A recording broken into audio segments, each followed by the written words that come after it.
Naiz irratian, bigarren kafea.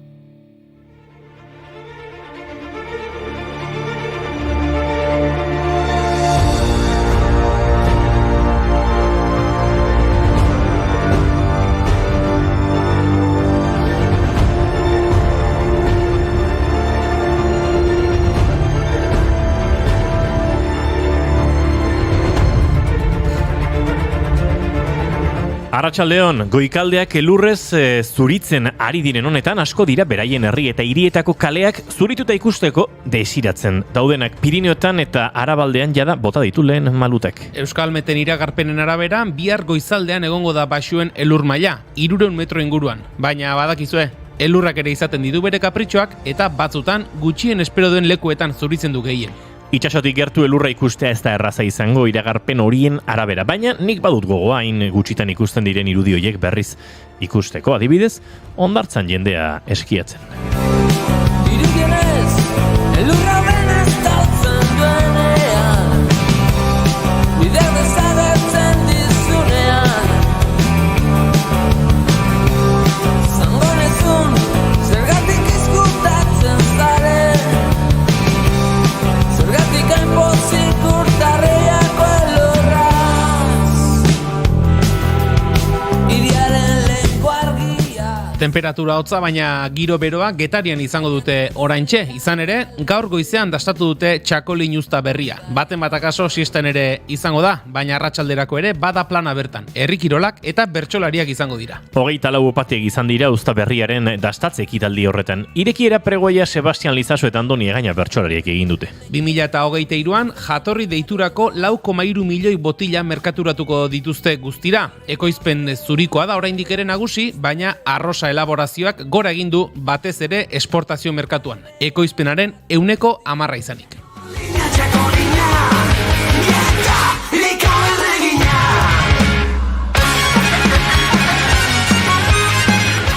Txakolinaren mundu eguna izan zitekeen gaurkoa, baina ez, animaliak bedinkatzeko mundu eguna da, bai. Animaliak bedinkatzeko mundu eguna asko dira. Antza denez, gaurko egunean animaliak elizetara eramaten dituztenak. Han bedeinkatu eta babestu ditzaten. Norbaite pentsa dezake katuak, txakurrak edo perikitoak bezalako ohiko etxeko animaliak direla bedeinkatzen direnak. Hoiez gain ordea, uroiak, krokodiloak, sugeak eta antzeko animaliak exotikoak ere eramaten dituzte bedeinkatzera. Fraide Francisco Tarrak izan omen ziren, kolonialismo garaian animaliak bedeinkatzeko ohitura zabaldu zutenak. San Anton monjea hasi omen zen horretan kontatzen denaren arabera, basurde itxu bati ikusmena itzuli zion eta basurde hura eta bere kumeak ez omen ziren monjearen ondotik aldendu berriro.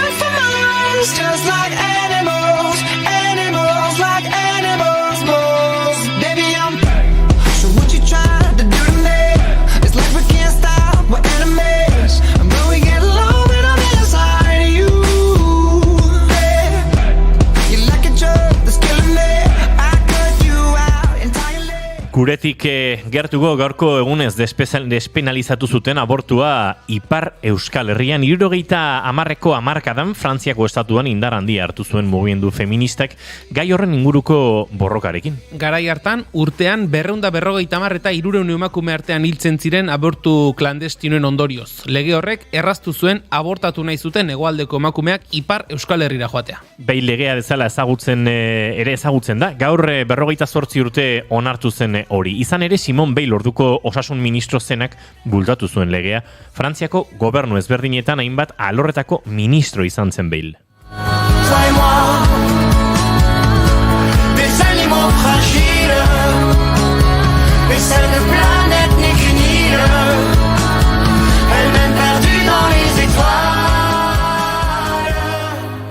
Mende batzuk atzera egingo dugu urrengo historia kontatzeko. Gaurko egunez, baina 1525ean sorgin eiza hasi zuten Erroibar, Erronkari eta Zaraitzu bailaretan. Pedro de Balanza Espainiar Errege Kontseiluko kideak bultzatu zuen eta 200 lagunetik gora atxilotu zituzten. Gehienak emakumeak ziren eta superstizio eta fanatismo erlijiosoa leporatu zizkieten.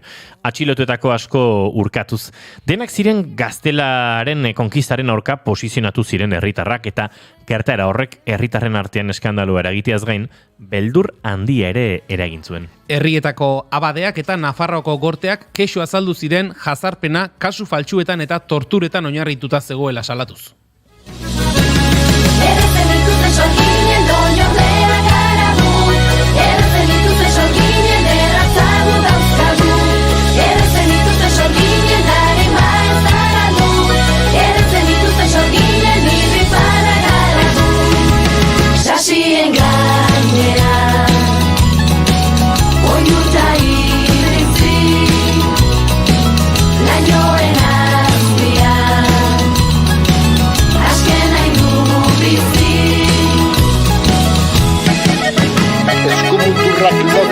Baina bihurtzatu pro euskeraz oiuka.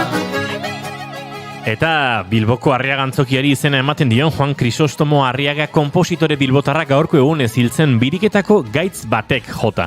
Parisen 1826an izan zen, 19 urterekin hiltzen, baina 30 obratik gorako uzta utzi zuen, lan sinfoniko instrumentalen, lan erlijiosoen eta lan ahots dramatikoen artean. Aitarekin hasi zen organoa ikasten, baina 11 urte zituenerako ohartu ziren talentu berezia zuela eta Faustino Sanz biolinista ospetsuaren klaseak jasotzen hasi zen. 15 urterekin Parisko kontserbatoriora joan zen biolin ikasketekin jarraitzera. Han egin zituen 4 urteetako notak eta haren lanari buruzko barrak jasota daude kontserbatorioko aktetan. Aipatu Arriagantzokiaz gain, Kasilda Iturrizahar Parkean eta Arte Ederren Museoaren alboan ere badaude Arriagari eskainitako monumentuak eta Parisko San Honor kaleko 314. zenbakian bere heriotzaren inguruko oroigarri bat dago 1977. urteaz geroztik.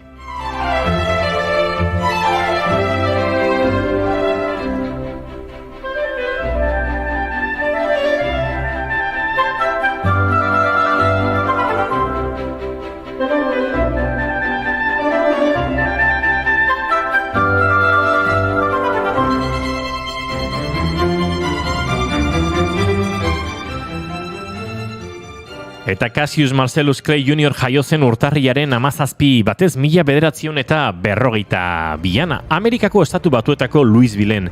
Izen hori zuen, gerora Muhammad Ali bezala ezagun egin zen boxeolariak, gaztetatik izan zituen boxeorako doai egokiak. Eta 1960ko Olimpiadetan urrezko domina lortu zuen pisu harinetan. Emaitza onak ematen zizkion, estilo bitxi eta desegokia zuela esaten dute boxeoa zulertzen dutenek. Dena den, emaitza onak lortu zituen eta sonatuak izan ziren Joe Frazierren eta George Foremanen aurkako borrokaldiak. Erretiro hartu ostean, itzultzeko saiakeraren bat egin zuen, baina esaten den moduan, bigarren zatiak ez dira onak izaten. Komunitate beltzaren erreferente izan zen Clay, baina argiak eta ilunak ere pilatu zitzaizkion urteen bueltan. Jarrera arro, violento eta matxistak ere azpimarratu izan dituzte. Tartean, ura 60ko hamarkadan elkarrezketatu zuen Oriana Fallaci kazetariaren testigantzan. Berriro ikusten bazaitut, sudurra utziko dizut. Horrela xagurtu zuen Clay Fallaci boxeolariaren Miamiko mantxioan. Paradoxikoa da nola izan daitekeen gorputz bera, baztertu eta baztertzaile, zaurgarri eta jazarle, botereak berak sortzen duen paradoxa eta desoreka. Gaurko saioan, gorputza, egiletasuna eta generoa izango ditugu izpide. Gaur bertan izango da San Telmo Museoan, arratsaldeko 7 kantatu ezin denaz, mai inguruan hariko gara ekimena gidatuko duen Irati Majuelorekin. Arekin hariko dira Maider Arregi, Onintzen Beita eta saioa Alkaiza bertsolariak. Eta orain musu handi bat iraultza den gorputzera, ez bitarra, kuirra, transa, marika eta boiera. Ez bitarra, kuirra, transa, marika eta boiera. Mundua ederragoa, da hurbilduz bazterrera.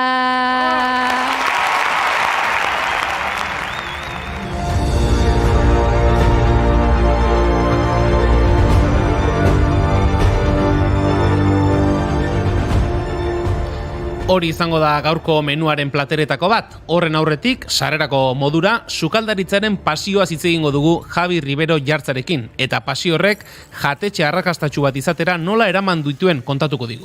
Idoia Xarmaren bisita ere izango dugu, atzo espaitzen iritsi auto hilaren ondorio zerne, espermatozoideen kopurua modu nabarmenean ari baita bera egiten. Ene ba, hori ere baldugu. Bai, eta sorgin izari buruz ere hariko garagoren zuleekin.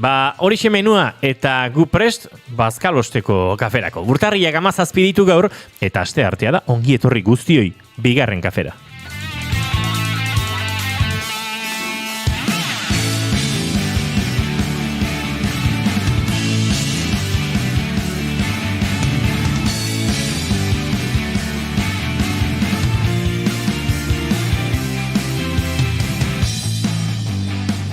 Zuekin Jaun Andreok eskusezkuko finalaren bigarren kafea Julen Goikoetxea Orbegozo, arratsaldeon. Baita zuri ere. Izketan ari zaizuena, Iñigo Asensio Elurbide.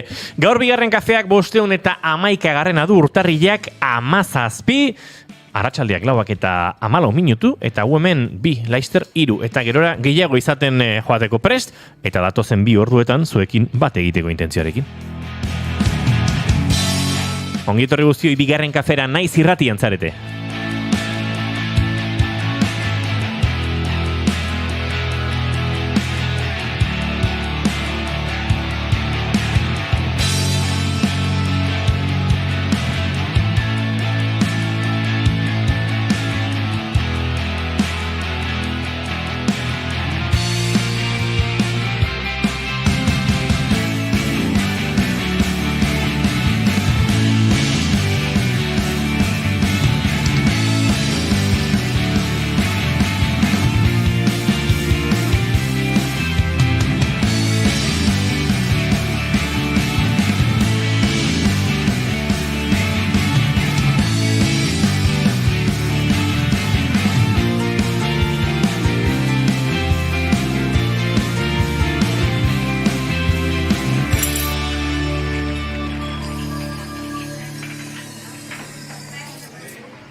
Gu ere bakarrik, bi gara eta hemen hasi dira dagoeneko adarra jotzen.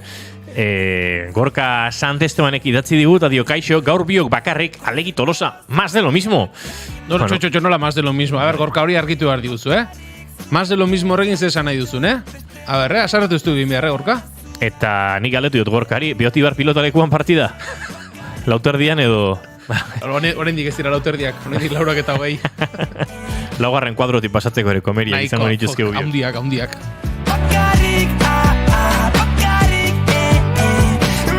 Eta Gorkak dio niri gaurko maite duta da ez duela maitea izea eta euria. Lanera juten naizen momentun, xira ona behar Gorka, xira ona katiuskak, bai, aterkiak gaurrea, aizetxu balima zebilen...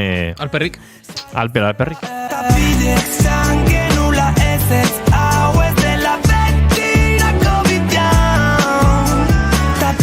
Baina bakarrik ez gaude Gorka eta entzule, dagoeneko Javi Ribero jartzare gurean dugulako. Javi, arratsaldeon.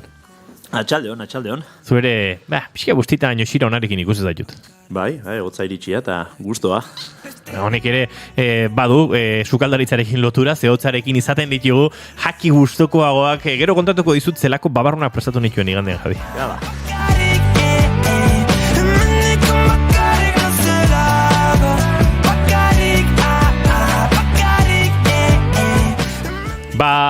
Zera, maite duten tarteari heldu behar diogula, Gorkak kontatu digu gurea, eta dio, Javi, haupa, babarrunak, babarrunak ona gainera, Gorka, ez zazula pentsa.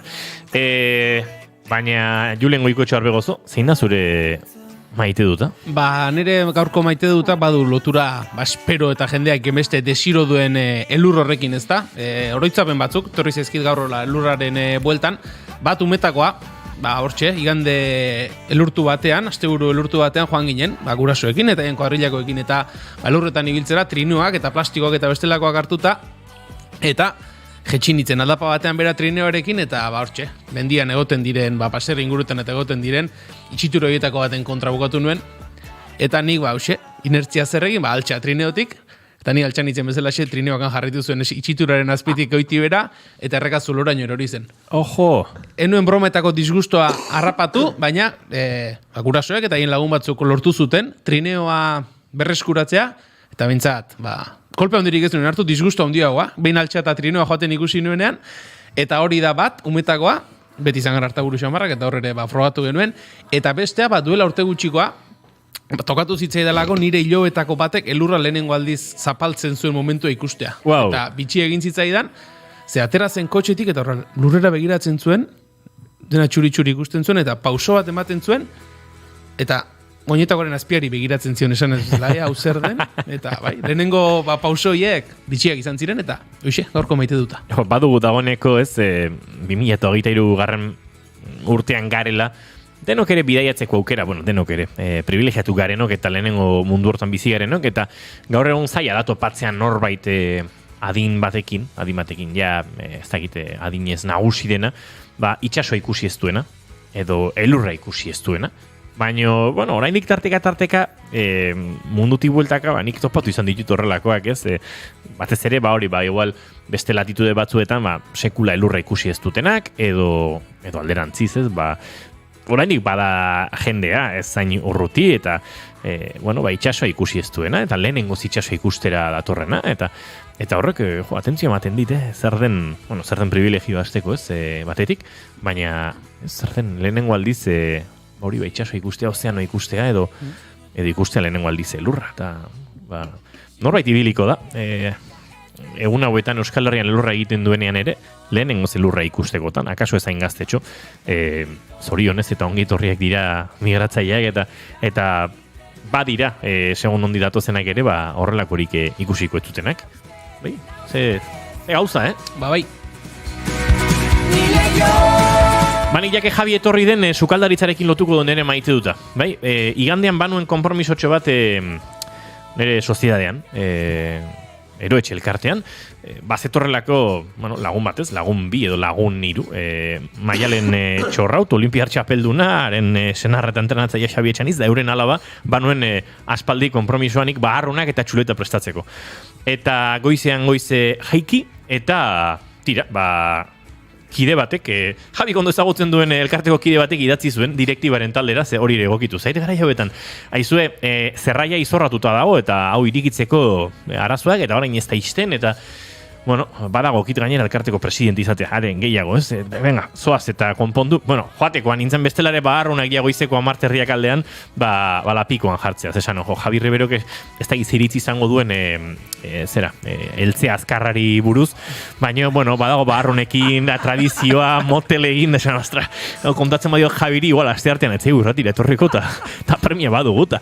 Joan nintzen ara goizean, lehen bailen dutxatu, eta tita, venga, guazen zerraiarena konpontzea, eta antze biltzan denak, eta, itxin segundu bat, lehenengo gauza, baharrunak uretan jarriko ditut, eta pixkate lapikoa martxan jarrita. Eta antzegoen Juanito. Juanito da, soziade guztitan, edo giro guztitan dagoen, Juanito hori. Zan daiteke Juanito, Peio, Marixa, edo Maite. Baina, badago, besten zaintzan, eta gastronomiatik, sukaldaritzatik besten zaintzan biziden jende hori, ez? Egon nahi lasai. Hun jarri zarraia martxan, zen badukek, kilordidek, zorutan zetuztek, bale, ziak hemen, ez? Nik ingoit, ziepaken. Igual, uniko Juanito, piperrak, zema beharretu, bipote, karri, nik jarriko esi piperrak. Eta, gero aitortu behar izan duen nire gonbidatuei, barrunen azken kolpea, azken olatua, neronek surfeatu nuela, baina gainontzeko olatu guztiak ez, eta hor izaten da ez, barrunak ikaratu behar diren edo ez diren ikaratu behar, eta sua eta ura botatzen joan, eta bestea, eta hori guztia, nik nahiko zalantzan nuen hori guztia, Juanito egin zuen baita piperrak ere, txuletan egonek egin nuen, bintzate hori egin, baina gora Juanito eta Juanito bezalako jendea, ze guztut horrelako jendere galtzen ari garela, Juanito 70 urte baditu, eta adiez inauterietan beti goraipatzen dut bere lana, eta aurten medikuak direla, direla eta ez direla, eta bakit egunen batean ezingo duela egon, eta dagoeneko komeriak, norki egingo du, arki egiten zuen lan mordo hori, eta maite ditut horrelako pertsonak, baina batez ere ez dut maite, pixkat galtzen ari garela hori, besteak jaten ikustearen esker onarekin nahikoa duen jende hori, eta irutzet badela zaintza bat, ez? Sukaldean hainbeste jenderentzat aritzen den jende horrek zaintzen gaitu, eta ni lehengoan Juanitok zaindu ninduen zerraia konpondu genuen hori bai. Zu eta baita Maialen, Xabi eta Ane ere bai, galdetu egin beharra hiei. Zemuzko bagarnoa zeduen, akaso zerraiaren gatik izan ez balitz okerragoa janda geratu beharko zuten, baina... Ziurrenik, baina azken goiaratxor arte bokatu dituzten bagarronak. Bai, Olimpiar txapelduna gozez etorren. Santzian, Asensienik kiston gozekin etorren. Olimpiar txapelduna sukaldean topatu zuten haiek. Benetako Olimpiar txapelduna.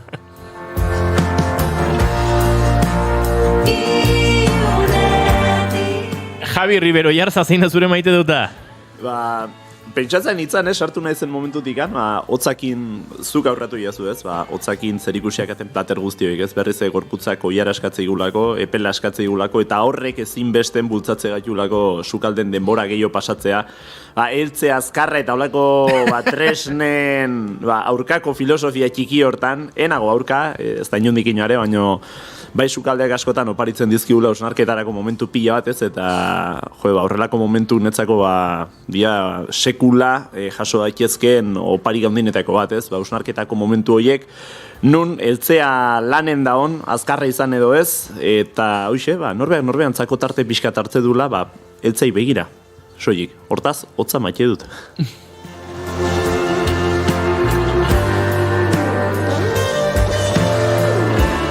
Oparia da, Javirentzat sukaldean aritzea, eta guk ere oparia badugu zuentzat, segituan kontatuko dizugu, baina Arkakuxok agurtu gaitu hemen, Arkakuxok konta eguzu zinen zure maite duta. Eta bide bat ezer modu zauden ere. Ze giro, Iruñalde hortan, elurra ere hortxibiliko da gertu ezta?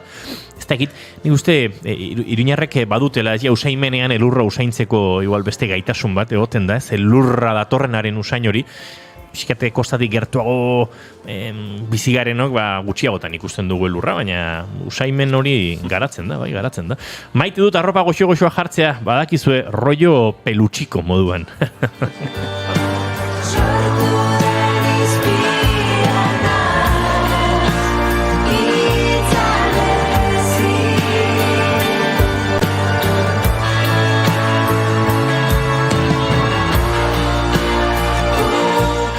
Pasadena eta Joseba Belenuar elkarlanean izpia kantu honetan, eta ez da egite guzki izpia askorik ikusteko moduan izango garen urrengo gunetan, baina egia da, pixkate faltxu xamar badabilela, ez? Bagarrunak urarekin ikaratu egiten diren bezalaxe, hemen eguzki izpiak ere batutan nahasten gaitu, ez? Badator, eta pixkatola gora etorri eta bazoaz, ez? Mendira buelta mateko intentzioarekin eta 5 minututara ikaragarrezko ekaitza ere badator, ez? Atera atarira. Ez dago, ez? Ikaratu egiten du eguzkiak berak. Dudari gabe. Haizue, opari bat badugu zuentzat esan da bezala, eta hain zuzen ere ostegun honetan, gaur osteguna, gaur asteartea da dagoeneko, Barakaldo antzokian izango den kontzertu baterako sarrera bi dauzkagu. Aipatu dizuegu egun hauetan, Margarida Mariño, biolontxelista galiziarra, Barakaldon izango dela, arratsaldeko 8etan izango da antzokian bertan, hauxe haren azken diskotik, azken proiektutik, Txeloan Electronics, diskotik Golfinho kantua izurdea.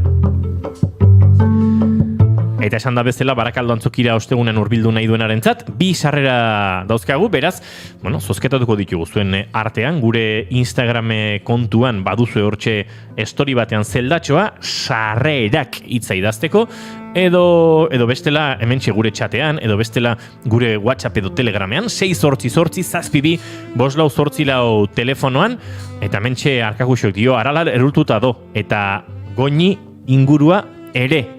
Elurra oraindik ez, baina badatorrela dirudi. Let's go to Baraka!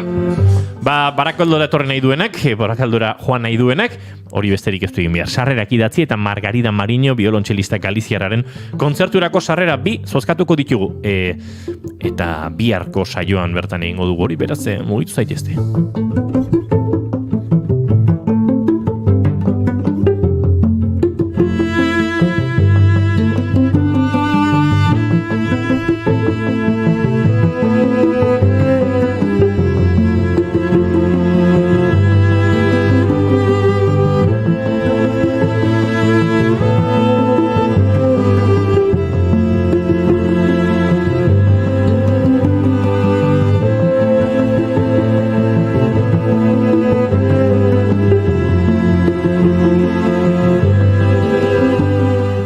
Arratsaleko 4:28 zuzenean zareten Naiz Irratian bigarren kafean eta gu martxan jartzeko moduan ere bagara. Ongi etorri.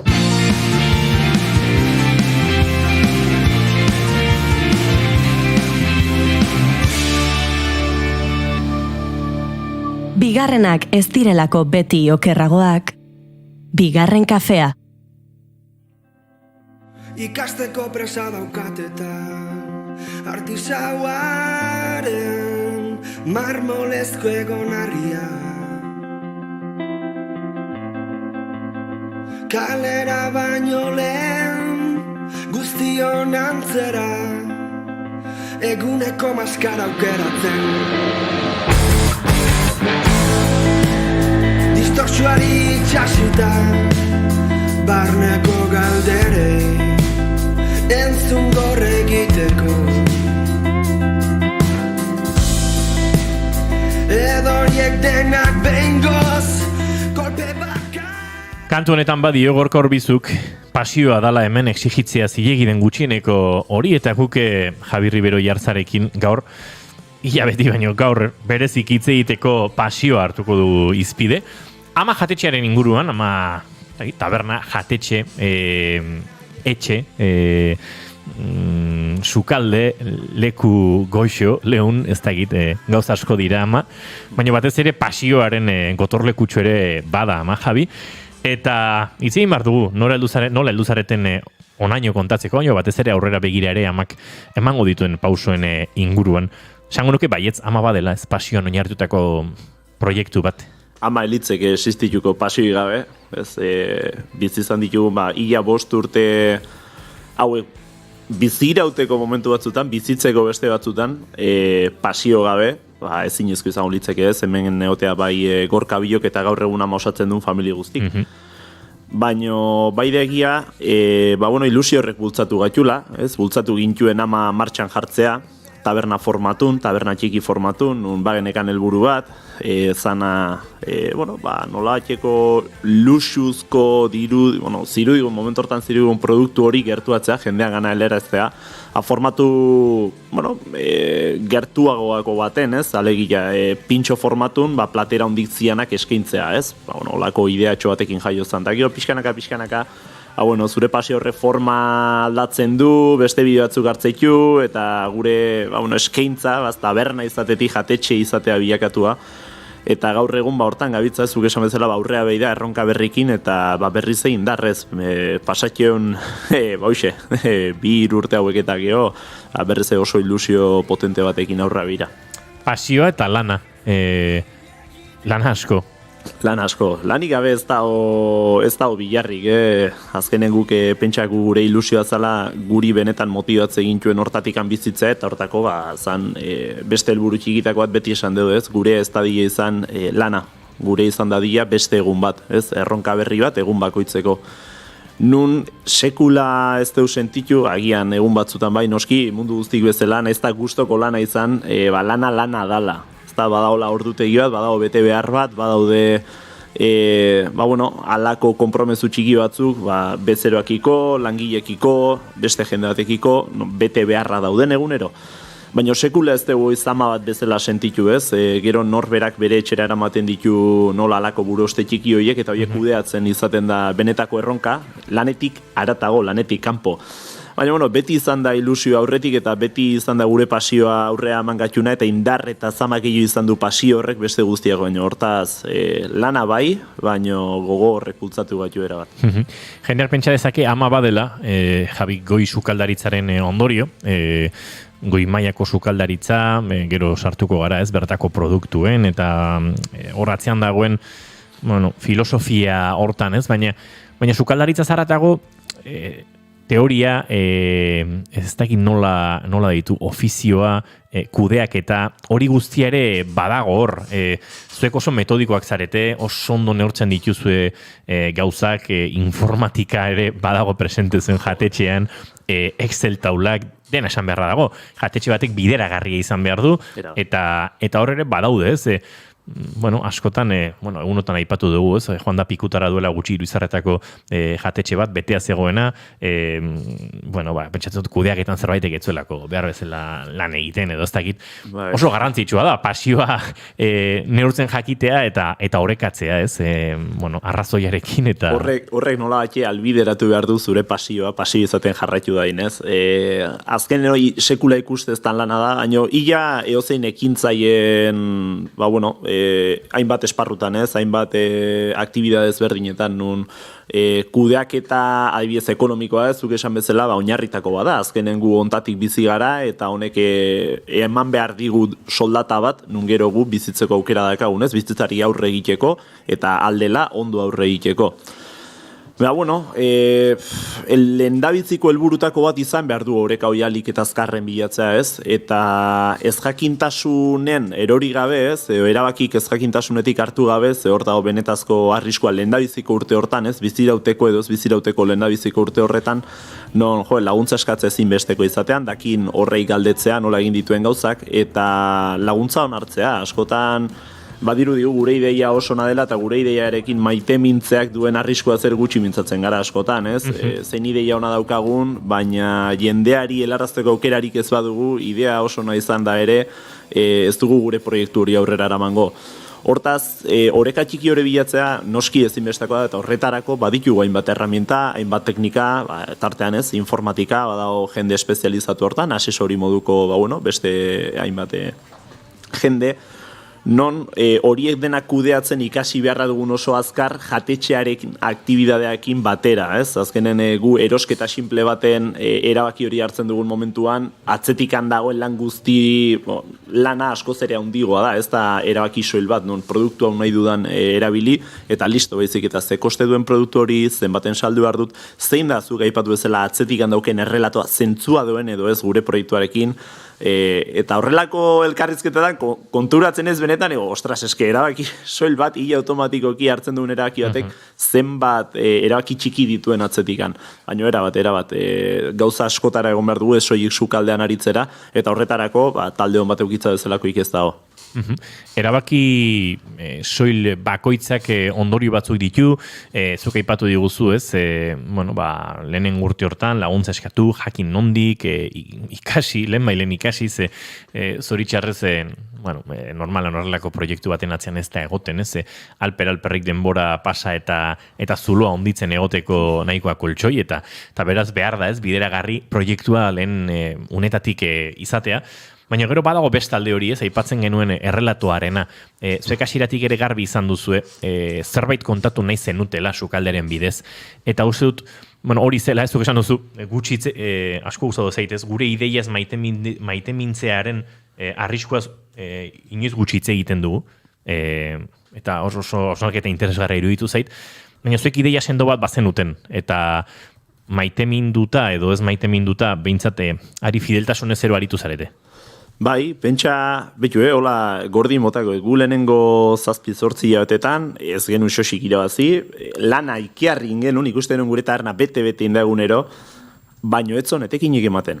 Eta lakon baten kontuatu ginen, benetan nunbaitien tekin geixo ateratzeko aukera bagenekan, bazala benetan gu defenditu nahi genuen hortan, ez? Errelatoa zeon, esparru txiki hortan, otordutan. Eta hortaz, taberna pixkanaka formartzen joan zan, pentsa, 4 urte iraundigula, ez? Evoluzio txiki horrek, non errelatoari forma mandiogu, baina errelatoaren lanketa gure konbentzimendua zan, guk nahi genula gure eskualdea balorean jarri.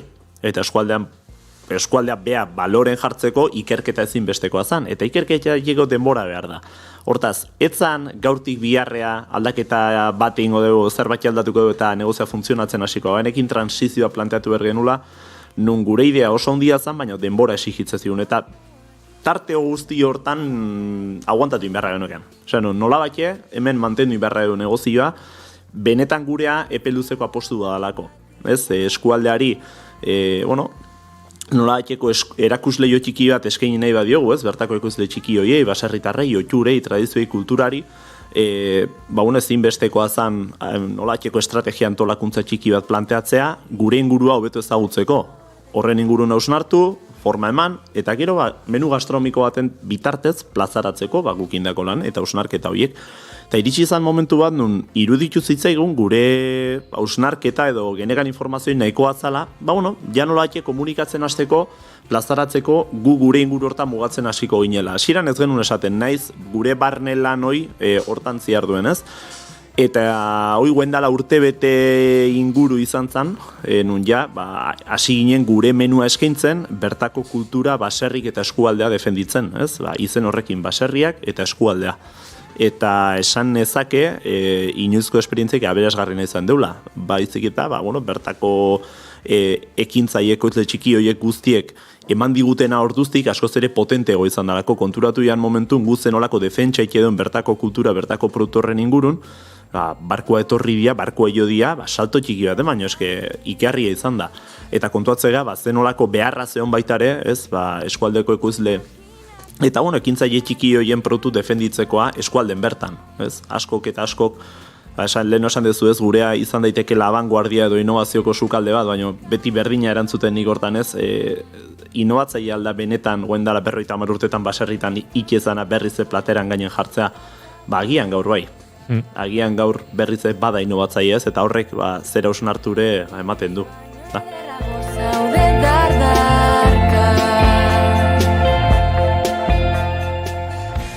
Javi, akaso hasieratik nahiko zenuketen gaur egun zareten hori izan, ausartu ez, eta ausardiak edo aukerak behintzat erakutsi du, hasieratik egin nahiko zenuketen ura, bazela bideona, alegia. Bai, eta pentsa beti beldurti sentitu naizela zentzu hortan. Naiz eta gian jendek askotan esatete, oso irudi kontrakoa dutenekin, ez? Pertsona seguru bat, oso zuzen juten dana idea baten bila, eta kontrakoa, inseguridadez eta beldurrez beteriko sukaldari txiki batzukea. Non pauso bakoitzakin ez deu hankasartu nahi. Bezik eta pauso txikik eta mantxo nahi diteu eman, bide luze eta garbi bat itxeko baino, karo, horrek baditu ingurun albon, hainbat beldur, inorrez iraintzeko, errespetuz historiari mein egiteko, eta bai, esan ezake hasieratikan bagenekala nolaiteko irudi bat, ez, gure begi aurren ez, zer nahi genuen izan, baina oraindik ere ez garela benetan ausartu, benetan izan eta egin nahi dugun horri aurre egiten. Eta iruditzen zaigulako, oraindik ikasteko asko da gaula. Hor bidean ikasgai asko, proiektu berriak gauzatzeko, proiektuak azteko, aritu zinaten, Donostian bertan, Enea proiektuarekin, hemen Tolosan zaudete amarekin, baino amak urrengo pauso emateko saiakerak ere egin ditu, zailtasun asko tarteko, pandemia bat erdian, denetarik gertatu da, eta azkenean ama bera da ez, guztia zaintzen duena, izena berak alaxe adierazten duen bezalaxe ez, eta amaren magal horretan bazoazte pixkanaka hazi eta amaren besoetatik magalera edo pauso emateko. Pentsa esan dut, initzen esaten, sekula ez dut pentsatu, baino egia da, inditugun saiakera akoitzen ez, lehen osan zu bezala, ume txiki batek lehendabiziko saiakera berri bat ikidun momentu hortan, zein dago atzian bazpare, ama.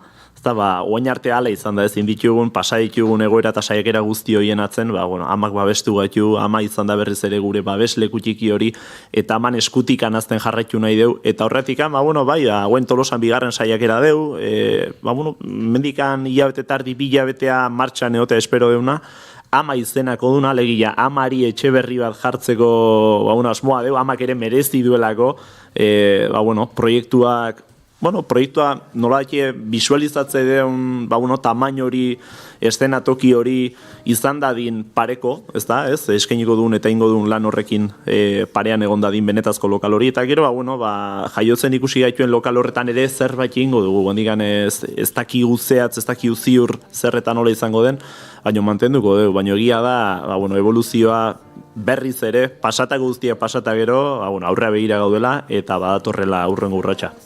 Gaitzonetan, gau bakarti eta iunetan, nora ezean ikusten nauzunean. Zaindu nazazu mila urtetan, ta zalantzen elurretan, izan zaitez gauean ire izarra. Zaindu nazazu kantu hau aukeratu dut aurrera egiteko, Javi, ze aipatu duzun familia horren osaketan egon da zeintza bat. Ari gara ez, kontzeptu horiekin jolasean ama guztiaren zaintzaile, baina familia hori osatu duzuenean ere, izan, zuekin lanean diarduten zerbitzari edo sukaldariak, izan zuen produktuak sortzen dituzten, ekoizten dituzten, nekazari, abeltzain, arrantzale, direnak direla. Hor egon da elkar zaintza batzuk aipatu duzu, ez zuekaren haien gana joan eta eurek nola bueltan ontzi hori indartu duten, eta oso hasieratik egin duzuen zerbait da, zuen sukaldeko atarian tabernan bertan ikus daiteke ez, non datorren produktua, nor diren produktu hori atzean dauden eskuen jabeak, eta uste dut badagoela zaintzatik ere? Ba, enoski, maitasunetik ere asko, eta, hasieratik anoi bai izan zen, ni uste lehendabizitariko lelo bat, ez, plazaratu genuen lelo hietako bat, gaur egun esan genezake bertakoak babesten gaituela eta guk bertakoa babesten dugula. Haino, lehendabiziko hori izan zen, guk nahi genuela izan bertako erakusleio txiki bat, bertako ekoizleen erakusleio hori, eta horregatik hartu genuen erabakian non gure produktu guztiek izen eta bizenak izango zituzten. Eta jendeari hasieran harrikutze zion, pentsatzen zuetarako, izen horrek suposatzen zuela sukaldatzeko edo prestatzeko modu bat. Adibidez, Manuela Olagarroa, ez, beti jarriko den adibidea, ez, erderazko bertsioa zen, queremos pulpo a la Manuela. Eta esatezu, ez, Manuela arrantzalea da, ez da sukaldatzeko modu bat. Eta, aiba! Manuelaren Olagarroa. Hoi da, Manuela Olagarroa. Ez, eta horrelako elkarrizketa txikiek sortzen zuten, sensibilidade berri bat, bezeroak sekula bizi izan ez zuena, taberna edo jatetxo baten. Jatetxo baten agian errazago ez, mota askotako jatetxe bat da, baina existitzen zirelako bertako produktua defenditzen zituzten jatetxo horiek, eta nola bat defentsa hori egiten zuten, baina taberna batean zailagoa zen. Orduan gure helburua zen taberna formatu hortan, hori indartzea, kontuatu ginen, taberna formatua askotan ez dela, leno aipatutakoa ez, gure idea guztiak ez zirela hain efektiboak eta horretik hartu genuen azkenen jatetxe bidea, baina egia da, gure helburua beti izan dela elkar zaintza hori. Beste anekdota oso berezi bat, badakagu Naparro aldean, orain gutxiago aritzen gara berarekin, baina trufa ekartzen zigun, trufero bat, non bere zakurra katarro harrapatzen zuen garaian, ez zegoen trufarik. Orduan, bezeroak tortilla trufarekin eskatzen zuen garaian, ez dago trufaik, gure truferoaren zakurra katarroa dauka, erantzuten genuen momentuan, pentsa bezeroren aurpegia nolakoa zen. Ez, baina hori zen errealitatea, eta hori da gertatzen dena egunerokotasunean, azaldu behar direnak, eta askotan ez ditugunak azaltzen, ez? Beste erabaki bat hartu izan bagenu, jongo ginen trufa erostea beste norabaitea, eta kitxo. Guk nahi dugu ez ezkori balorean jarri, benetako egoera bat aipatuz, eta beste produktu bat eskaini, ez? Beste nolabaiteko trufa bat ekarri baino. Eta horra jokatzen dugu.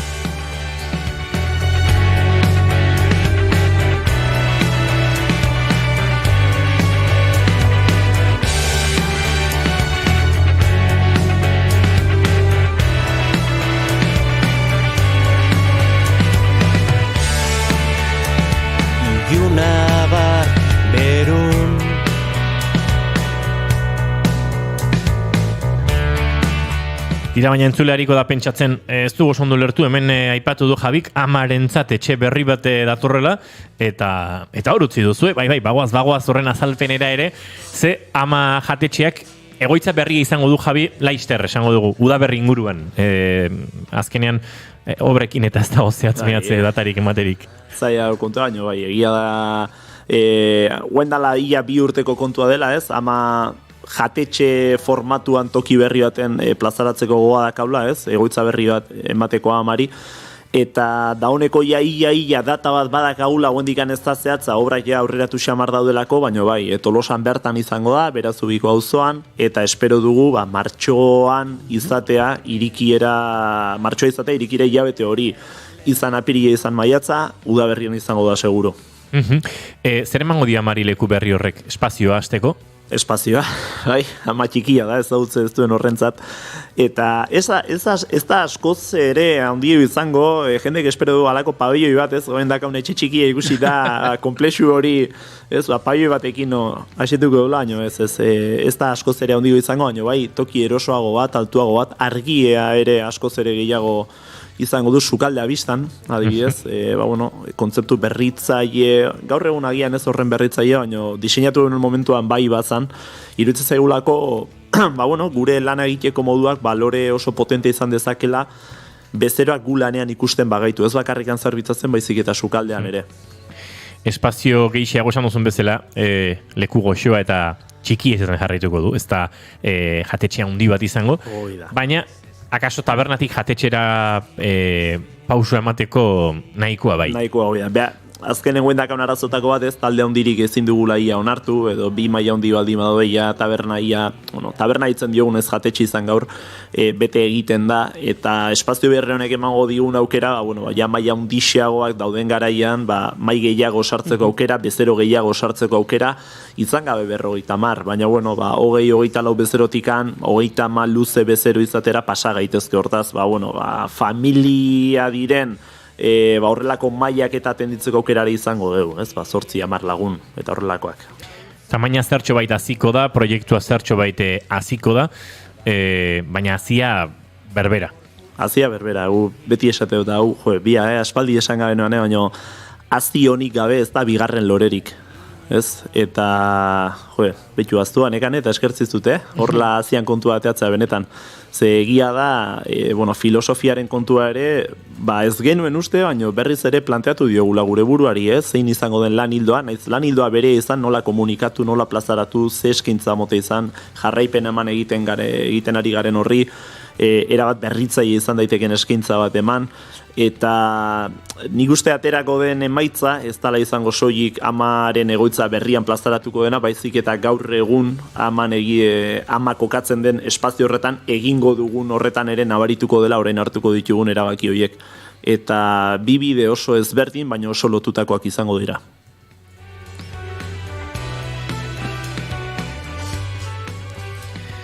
Aipatu du Javi Ribero Jarzak, jendeak oso pertsona ziurtzate duela, baina badirela eurak, ez? Bera, gorka eta familia hortan gertuen dituztenak, beldurrez jositako sukaldari txikiak.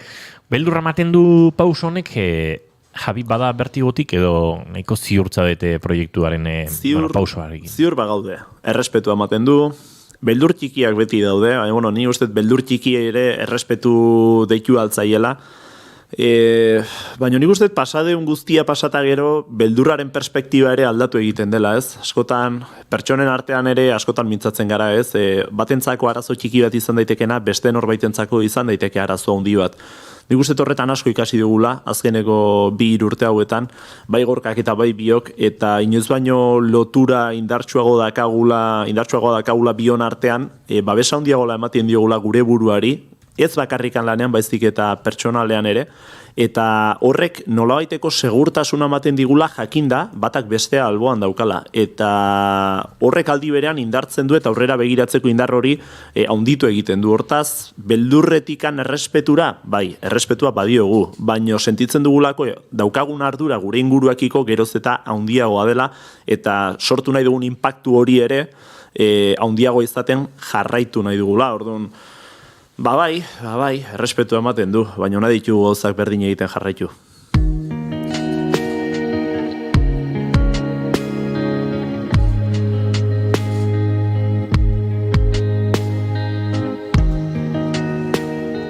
Errespetua aipatzen duzun horretan, hartzen duzu ardura kontzeptua ere eta hartzen duzu, ez?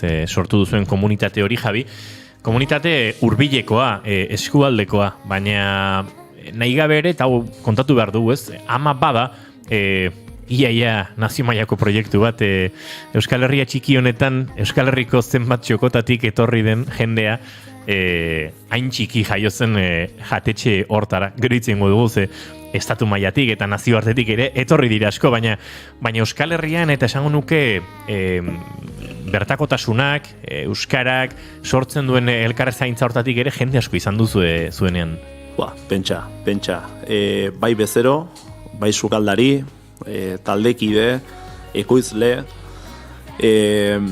askotan ez gara ohartzen, baina, esan dezun bezala, nahi benetan gure proiektuarekin maiteminduta mantentzen nuen ideatako bat da jendeak kanpotik datorren horrek zenolako harrera egiten dion euskeratik hasita elkarzentzarako dakagun ohitura horrekin, ezta? Eta ze azkar sentitu nahi duten gure komunitate horren parte.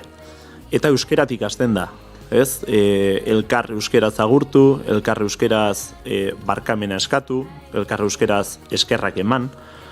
Eta bai, bitu zortez, eta niretzako beti izan da beste tokitako jendea taldean edukitzeko aukera izan da opari bat, ez? Mundua ezagutzeko aukera bat baidalako, bai Korea datarrak, Ukraniarren bat badugu, Venezuelako beste taldeki bat ere bada, estatuko Madrildar bat ere pasatzen guretikan, Valentziko beste kide bat, eta gero, bezerotza ere geroz eta anitzagoa da, eta bilatzen ditugu tarteka pixkat fortzatuz olako elkarrizketak sortu daitezen, eta harrigarria da, eta benetan eskertzekoa, eta Euskaldun sentitu beharrekoan ere ustez, sortu dugun gastronomia Euskaldun horrek ematen duen hori, badela zerbait berez ez da inola anfitrioi lan hori egiten dugula oso gutxirekin, ez? Eta jendea lotzen duela gurera bueltatu nahi izate horrek. Eta ez dakit hau esate ondo da gaunu ez, baina amak daukan suertetako bat da, amatikan pasa direnak amarekin oraindik ere lotura badutela, ez? Bueltatu dira batzuk lanera, egon dira otortuak egiten, bisitatu gara elkarri bat eta bestearen etxean, hortaz familia handitzen doa, naiz eta lan taldea txikia izan. Ze ona, Javi Ribero Iarza Urkarrikok eta bestein batek gauzatu duten proiektunen errealitatea, osasun une hau ikustea, eta, gertutik ezagutu dugunok, badakigulako, gora berak izan direla, azken urteetan uste dute ostalaritzan ere, onden edonork izan dituen gora berak eurek, akaso are gehiago horrelako apostu asmo hondiko bat egiten denean, eta gauzak olako pasioz egin nahi direnean, baina zorionez ama osasuneko da, eta amak laizzer izango ditu, esan da bezala, ate berriak, etxe berri izango duelako amak, amaren etxe zaharrarekin ere zer egingo duten joango gara argitzen denborarekin, baina plazerra da hemen gertu izatea, eta Javire etxe hontako familia honen kide izatea. Agurtzeko Javi niko paritxo bat daukatze, gaur goizan bidali lagun batek izan, nola entzun daiteken kontrabaxua kantu honetan, eta hasieran jarri bar nuen, baina jakitun Javi Ribero Iarza musikaria dela eta baxu jolea dela. Ziur gustora entzungo dula agurtzeko Nils Landrenen kantu. And lost my speech, I fell in love right there and then. So close you were, yet out of reach. I said hello, how do you do? You smiled at me. Trombonista handia da Nils Landgren, abeslari eta kompositorea ere, hemen gitarran Johan Norberg, produkzio lanetan ere, Michael Wolny alemaniarra da bea, Michael Wolny piano jolea, Rasmus Kilberg bateria jolea, eta Lars Danielsson kontrabaxu jolea, denak sueziarrak dira, Wolny pianista izan ezik, jazz nordikoaren adibidetako bat, nahiko garaikidea, denak ere nahiko gazteak dira, eta Eternal Beauty izeneko kantu honekin agurtuko dugu, arratsaldeko 6 gertu ditugun honetan Javi Ribero Iarza. Javi, bi aste barru edo laizter ikusiko dugu elkarre berriro, izango zara gurekin gastronomiaren berriak kontatzen, berriak edo osnarketak elkarbanatzen jarraitzeko, baina joango zara pixkanaka kontatzen amaren pauso berri horiek ere nola ematen zoazten, eta guke gustora jarraituko ditugu pausoak bai irrati guinen bitartez, eta baita papila gustatiboen bitartez ere. Askerrik asko kuadria beti bezala plazera. Plazer bat, Javi. I say hello, how do you do? You smile at me and say I'm fine. My knees go soft and I get lost. I cannot speak for quite some time, 'cause now I know that it is you to stay my wife at any cost. 'Cause you are the love of my life.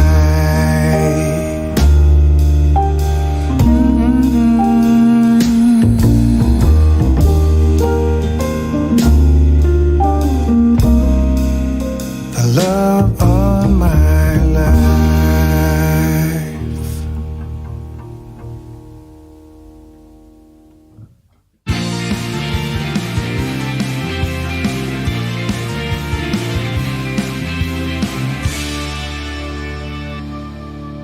Bigarrenak ez direlako beti okerragoak, bigarren kafea. Bilintz, zineaz jakin nahi ez duzun guzia. Attention please, Beñat Iturrioz hasi delako ja gauza radiofonikoak egiten. Ordu momentu honetan oinetakoak ondu ditu, galtzerdiak ere bai, hankautsi dago eta komuneko... Egia da... Nik gomendatzen zaituzte eta jartzea hankutsi, programa hankutxik imar da. Areto honetan moketa egon dezakitzatik ekarri zuen izti moketa, doblea moketaren gainean jartzeko. Ez nekilako, baina orain da, doble moketa. Hankautsi jarriko gara. Moketa batek beste moketa anulatzen du, ez? Bueno, garbi geratu da ze pelikula zari garen? Gaur, Bilintzen, Die Hard.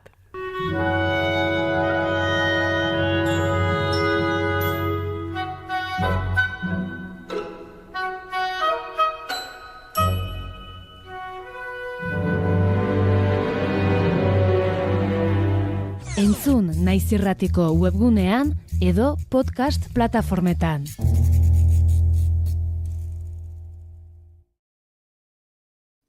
Naiz Irratia entzuten ari zara. Bilbo aldea, 92.2. Gasteiz eta Arabako Lautada, 91.5. Donostialdea, 93.8. Gernika, 96.7. Leitza, 95.1. Bortziriak, 103.1. Urola, 91.8. Goierri, 102.2. Legazpi, 94.6. Naiz Irratia. Hortxe dituzue Naiz Irratia jarraitzeko, uinen bitartez jarraitzeko frekuentzia guztiak, baina gu bagoa zuzenean azken ordukoa ezagutzera Naiz Irratiaren estudio zentraletara. Egoi Belategi lankidean txeda, Egoi, arratsaldeon. Baita zuei ere politika kontuak eta zehazki udal politika kontuak albiste une honetan Sergio Sayas eta Carlos García Danero Alderdi Popularrera pasatuko direla iragarri eta berehala elkartu direlako Nafarroan alderdi horrek duen buruarekin Javier Garziarekin. Batzarraren ondoren elkarrekin maiatzeko hauteskundetan aurkeztuko direla iragarri dute. Sergio Sayas. La creamos con el objetivo de ofrecer a los ciudadanos navarros una alternativa en el centro derecha de esta comunidad. Una alternativa fuerte y real. Pepek eta Sayasek eta Danerok erabaki dute elkarrekin joatea maiatzeko udal eta foru hauteskundetara diotenez PSNren eta EH Bilduren gobernu alternatibo osatzeko asmotan baita Nafarroan Pedro Sánchezen gobernuaren eragina murrizteko ere. Udal kontuekin jarraituz, duela minutu gutxi jakin dugu, Bernard Elorga, senpereko bozen lehen itzulian aurkeztuko dela otsailaren 19an. 2008ko hauteskunden ondotik oposizioan izan den Agir Pug Sanpe taldearen babesarekin aurkeztuko da Elorga. Joan zen udazkenean, senpereko herriko ontseiluan azaleratu zen krisia atzere egiteko ezinezko egoeran sartu zen pasaden abenduaren hasieran. Ordukoan Agir Pug Sanpe oposizioko taldeko 7 zinegotzik dimisioa aurkeztu ondoren 2023ko martxora bitartean udalbozak berriro egiteko atzerako kontua martxan jarri zen. Esan bezala, lehen itzulia otsailaren 19an izango dute eta horretan ordezkatua izango da Bernard Elorga senpereko auzapez izateko helburuz.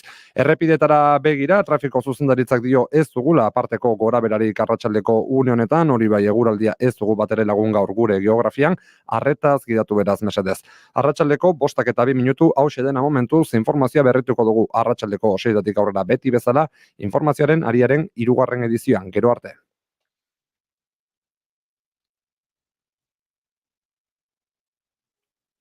Arratsaleko 5:02 minutu eta bagoaz beraz ere aurrera, bigarren kafean zareten, Naiz Irratian.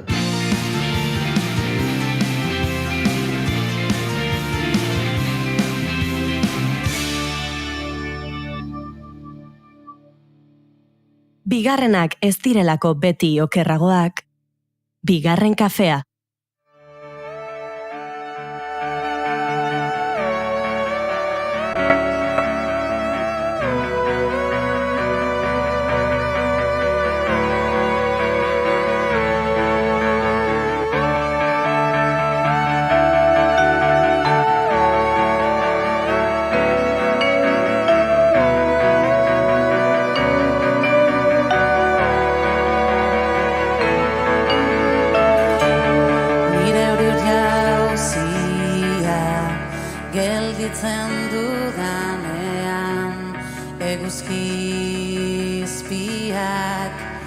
Kolpetzen du nire azala, nire euridorrea, zuntzitzen dudanean, aire berriak garbitzen ditu nire. Zein gorputz daude bertsolaritzan? Zein gorputzetatik da zilegi kantatzea? Nola ireki bideak errealitate aberatsagoei kantatzeko? Arratsaldeko 7:00 gaur Donostiako Santelmo Museoan saiatuko dira galdera hauek erantzuten. Euskal Herriko Unibertsitateko gorputza, egiletasuna eta generoa euskal kultur sorkuntzan ikerketa proiektuaren barruan kokatutako mahai ingurua antolatu dute.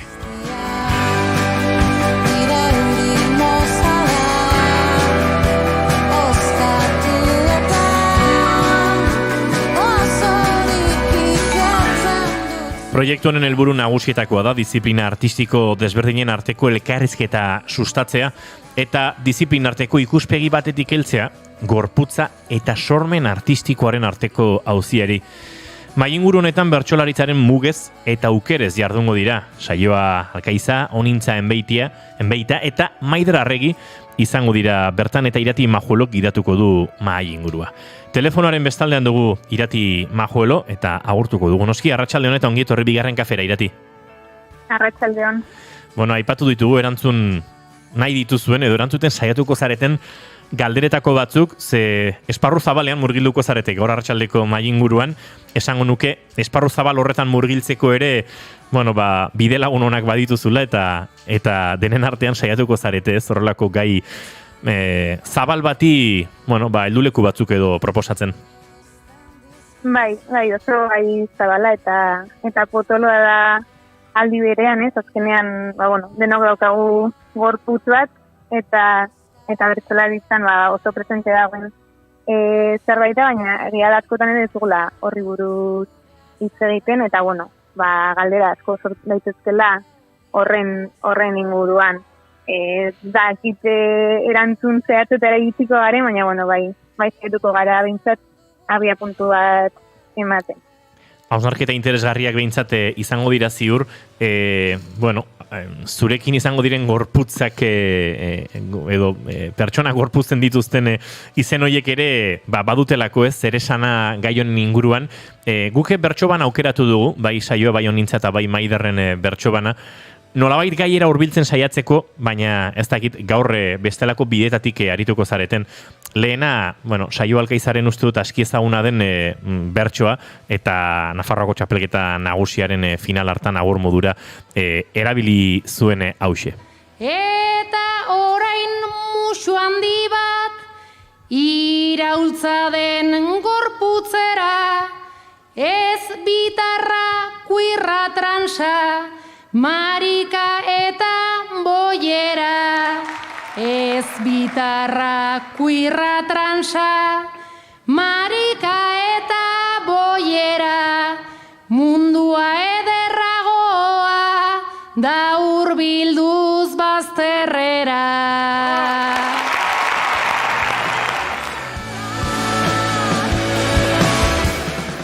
Gorputz asko mahai gaineratzeko saioak bertso hontan aipatzen zituen bezalaxe, Irati, eta gorputze askori buruz aritu barko duzue gaur, ez? Uste dute abia puntuan ere badagoela, ez? Gorputz asko daudela eta gorputzak berak baldintzatzen duela, ez? Bai, baina azkenean askotan gertatzen da, ez? Beti eredu neutro bat edo hartu nahi izaten dugu eredutzat eta askotan zaten da, ez? Pertsona zuri bat, adin hartainekoa, gizona, heterosexuala, eta gero realitatea ez da alakoa, ez? Gorputz eta identitate asko daude gizartean eta baita bertsolaritzan ere. Eta ez hori bakarrik, ez bakarrik kantatzen duten pertsonen artean, baizik eta jartzen diren gaietan, proposatzen diren heldulekoetan, eta horre sortzen den aniztasun horri edo kantatu behar dio bertsolariak, eta horren inguruan arituko gara pixka bat. Onintzan behite entzungo dugu kantatzen. Mutilek talde bat egin zuten, ta hor da biltza luzaro, sentitzen dira denak batera, gu baino indartsuago. Naizta hobeto sentitzen aizen, mai ondoan badago. Beraiengatik urruti askoz, hobeto nengoke klaro. Gainera amak esaten duen, esaldiarekin akabo, helduala bihurtzen dira, askoz ere gizonago.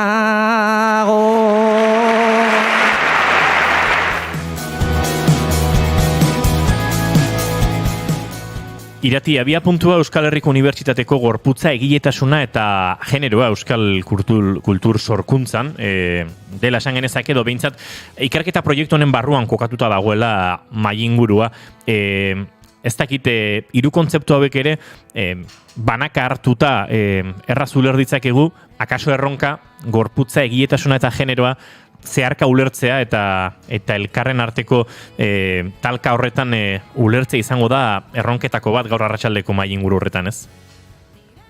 Bai, azkenean, unibertsitateko proiektu honetan intersekzionalitatea oroar oso presente dagoen gai bat da, eta aipatzen dituzun hiru gai horiek eraguruzatuan ulertzen ditu ezinbestean, eta gaurkoan ere ez, gai hori landuko da, lehen esan bezala, agian normalean bertsolaritzan neutrotzat hartu den gorputz hori ez delako adibidez emakumena izan, edo ez da boierena izan, edo ez da pertsona heldu batena izan, edo pertsona lodi batena izan, ez, eta beti beste modura tratatu izan den hori erdigunera ekarrita, uste dute gai eta galdera interesgarriak suertatzen direla, baita nondik kantatzen duen bakoitzak, noren ahotsean jartzen den,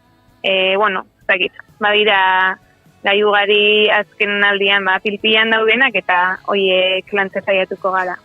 Empatia, bestearen tokian jartzea, elkar zaintzea bera ere, hori presente egon da, ez, bertsogintzan azken urte hauetan, gero eta gehiago akaso Irati, eta hori izango da heldulekuetako bat akaso, baina entzule batek zalantzan ere, galdera ere bota digu eta alaxe helaraziko dizugu, mainguru bat izango da, baina lau bertsolari izango zarete, bertsoan zuek entzuteko aukerarik izango da, edo eta hausnarketan mugatuko zarete?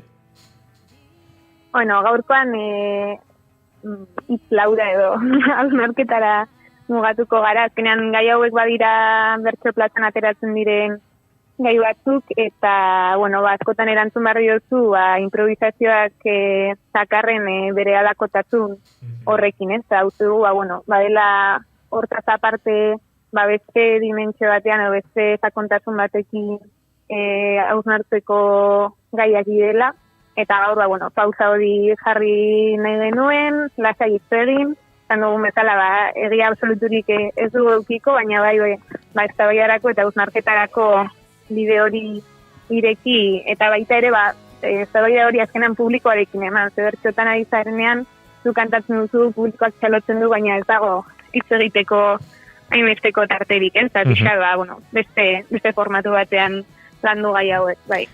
Tira, hausnarketarako espazioak gaur arratsaldeko 7:00 Santelmo Museoan sarrera doako izango da, edukiera bete arte, eta esan da bezala, zein gorputz dauden bertsolaritzan, zein gorputzetatik den zilegi kantatzea, nola irekiote daitezken bideak errealitatea aberatsagoei kantatzeko, horrelako galderak erantzuten saiatuko dira, telefonaren bestaldean dugun Irati Majuelo gidatuta, saio alkaiza honintzen beita eta Maider Arregi.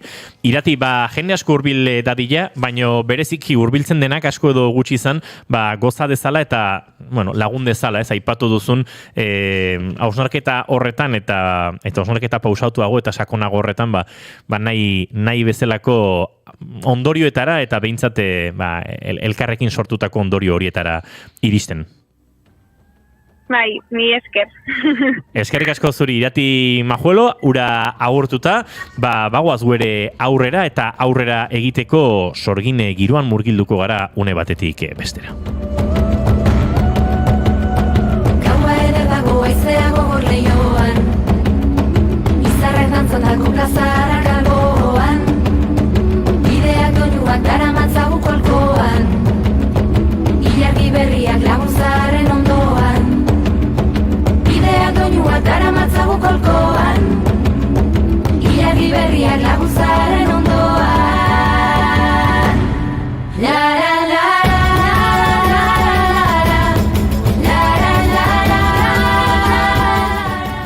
Nafarroako sorgine iza Euskal Herriko erresuma horretan gertatu zen 1525ean, Iruñen eta Pirinioen hego isurialdeko hainbat eskualdetan, Iturrendik hasi eta Garderaino. Jazarpena Petri Balantzak Nafarroako Errege Kontseiluko kideak hasi eta zuzendu zuen.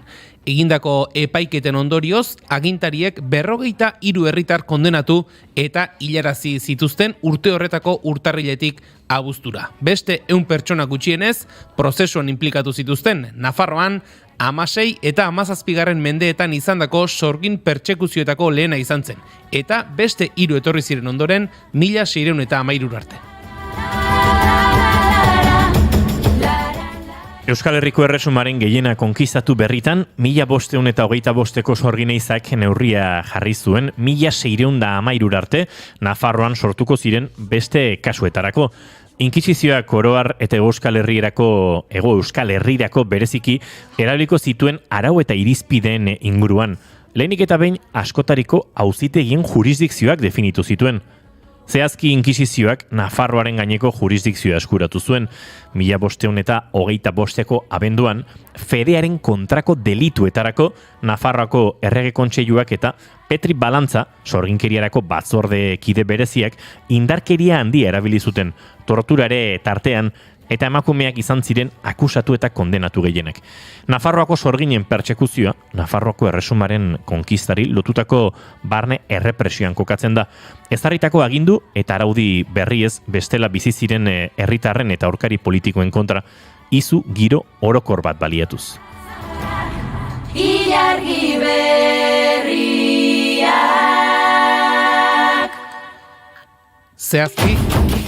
Zehazki, 1525eko pertsekuzioa, 1524ko apirilean Hondarribiako setio garrantzitsua amaitu eta Carlos Bosgarrena enperadoreak Nafarra aurkariei barkamen partzialak eman eta hilabete batzuetara hasi zen urtarrilean. Iruñean finkatutako Juan Rena apezpikutzaren bikarioak, Nafarroako konkistaren kudeatzaile efizienteak rol erabakigarria izan zuen inkisizioaren eta Nafarroako Errege Kontseiluaren tentsioak leuntzen eta bi erakundeak koordinatzen.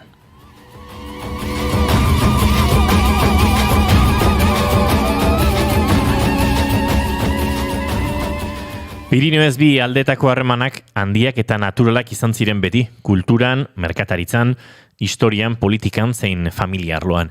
Eugitik eta Bidasoa ibairako eskualdeak, Malerreka, Baztan, Bortziriak eta Hondarribia bera, Baionako Elizbarrutiari zegozkion eta horrek esan nahi zuen Baionako egoitza horren eskuetan zeudela notariotza eta jabetza gaiak, kontratuak, salerosketak, testamenduak, errentamenduak eta abarre luze bat.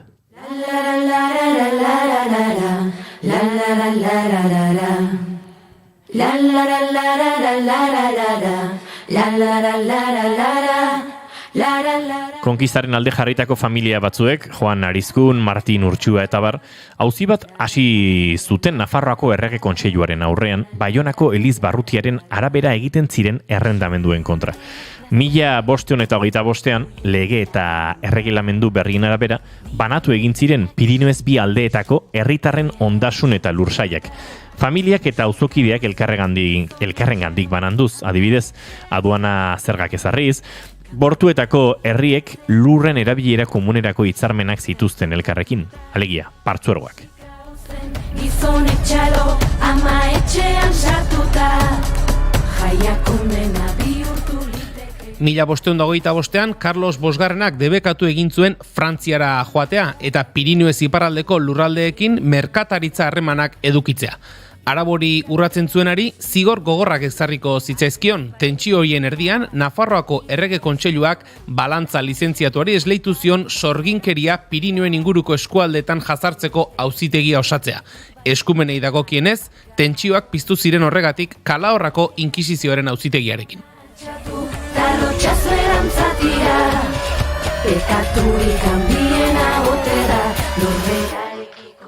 Artean, Nafarroako gizartean baziren konkista osteko erregimenari gogor egiten edo arekiko uzkur ziren herritarrak. Iruñeko espetxean 1512ko inbasiotik Gaztela Aragoiko koroaren ordezkarien eskuetan delitu larriko presoak zeuden. Horien artean aipatzen ziren Eneko Ezker, Antxo Arroia, Martin Gartzia eta abar. Guztiak ere auzipetuak izateko zain, bada urtarriaren hasieran ihes egin zuten kartzela zaina erosi ondoren, eta berehala plazaratu zen ieslariak harrapatzeko agindua. Edozin erresistentzia pasibo edo aktiborekin amaitzeko, eskumen osoak eman zitzaizkion balantza lizentziatuari Zangozako merindadean. Ez dakinola maitatu behar den lotura baten izenean. Ieslarien eta beren familien ondasunen baimendu agindu zen eta horretarako Errege Kontseiluaren eta Justiziako funtzionarioen laguntza eskatzen zen. Espresuke aipatuz, haien emazteen dotea kentzea. Neurri horiek justifikatzeko, azken urteetan izandako legeen urraketak aipatu ziren, gerrak eta barne gatazka zirela eta bereziki Erronkari, Zaraitzu eta Aezkoako mendietan. Bertan, gaizkileak jaun eta jabe zebiltzalakoan eta atzemandakoan gehienez isunak ordainduz aske geratzen zirelakoan. Urte horretako urtarrilaren 14an, haiek atxilotzeko agindu eman zen eta bertan hauxe adierazten zen besteak beste. Izan ere badugu informaziorik haiek gure justizia eskaz obedituz, erresuma honetan dabiltzala eta errepublikaren etxaitzat deklaratuak izan diren arren, gure subjetuek harrera eta abegi egiten diete toki askotan. Aran hoietan, sorginkeria jazartzeko eskaera lehenik Aran hoietako 2 mandatarik egin zuten Iruñean. Errege Kontseiluaren batzorde berezi bat eratu zedila, sorginen kontra lurrak galarazi eta deusestatzen zizkietelako. Balantza, beraz, urtarrilaren 17an abiatu zen Iruñetik Nafarroako Pirinioetara, politikoki eskualde bihurriak. Borrero bat, aguazil bat eta soldadu gaztelarrak lagun zituela. Gutxi gorabehera 25, oreilak zehaztutakoaren arabera. Aspalditik ez baitzuten bertan ezagutu justizia temporalak edo espiritualak zer esan nahi zuen. 2 neskagaztere eraman zituen aldean, 9 eta 11 urteko 2 ahizpa sorginak detektatzeko. Neskatilek herritarrak aztertzen zituzten haien begietan deabroaren aztarna aurkitzeko. Berehala hasi ziren herritarren kontrako salaketak, atxiloketak eta torturapeko galdeketak.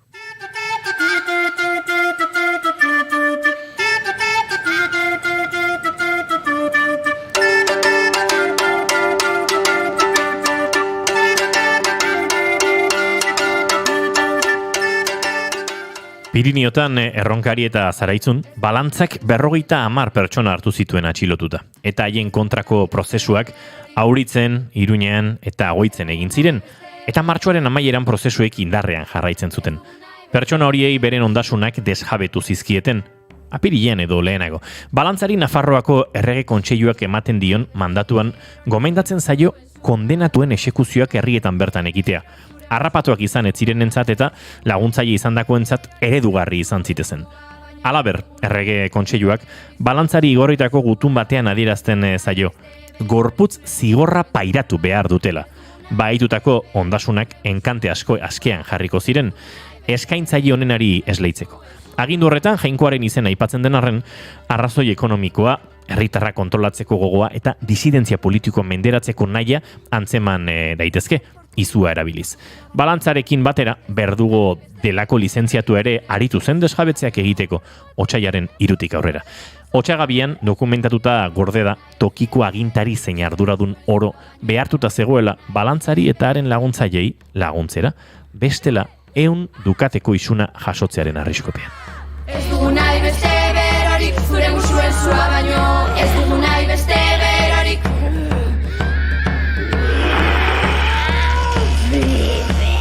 Ez dugu nahi beste berorik, ez dugu nahi beste berorik, ez dugu nahi beste berorik.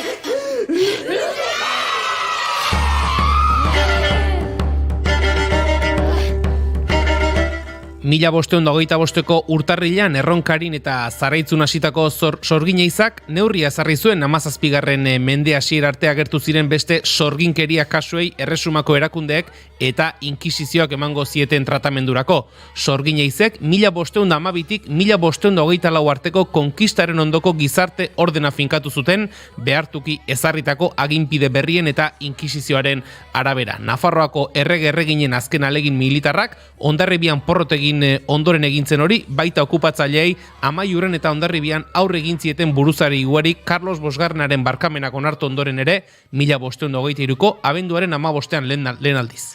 Carlos Bosgarrena enperadorearen 1525ko abenduko erabakiak fedearen kontrako delituen eskumena inkisizioak hartzeko ez zuen guztiz itxi jurisdikzioaren auzia, baina ateak ireki zituen Nafarroan sorginkeria kasu gehienak inkisizioaren eskuetan geratzeko. 1526ko urtarrilean inkisizio gorenak gutun bat igorri zien Nafarroako inkisidorei Nafarroako kontseiluaren auzitegi sekularrekin lankidetzan aritzeko.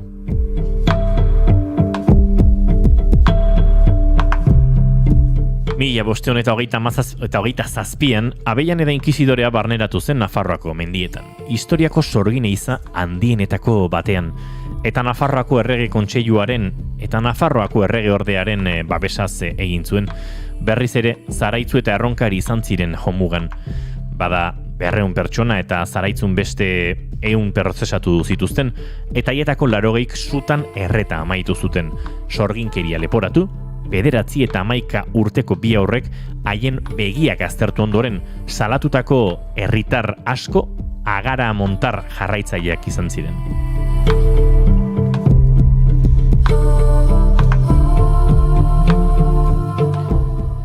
Avellanedaren jazarpenak biktimen gaineko zuzeneko ondorioez gain lortu zuen Espainian 17. mende hasiera arte irauntzuen sorginen gaiari buruzko aztoramendu literarioa sortzea. Bere idazkietan azaldu zuen lehen eskuko lekuko izan zela akelarre batean eta sorginak egaz ikusi zituela. 3 urte geroago, 1530ko abenduaren 19an, Elisabet enperadore emazteak emandako zedula batek mugatu egin zuen zein sorgikeria mota zegozkion errege kontseiluari eta zein inkisizioari. Dena den, konponbide horretan, inkisidoreek aztertu eta erabakitzen zuten beren irizpidearen arabera zein kasu hartuko zituzten beraiek eta zein kasu Nafarroako auzitegi zibilek. Hurrengo urte eta hamarkadetan, sorgineizak errepikatu baziren ere 4 uin nagusi nabarmendu dira. 16-17 mendeetako Nafarroan, 1525ean, 40ko hamarkadan 1577an, Odi eta Arana erdigune izan zuena, baina Ultzamara ere edatu zena.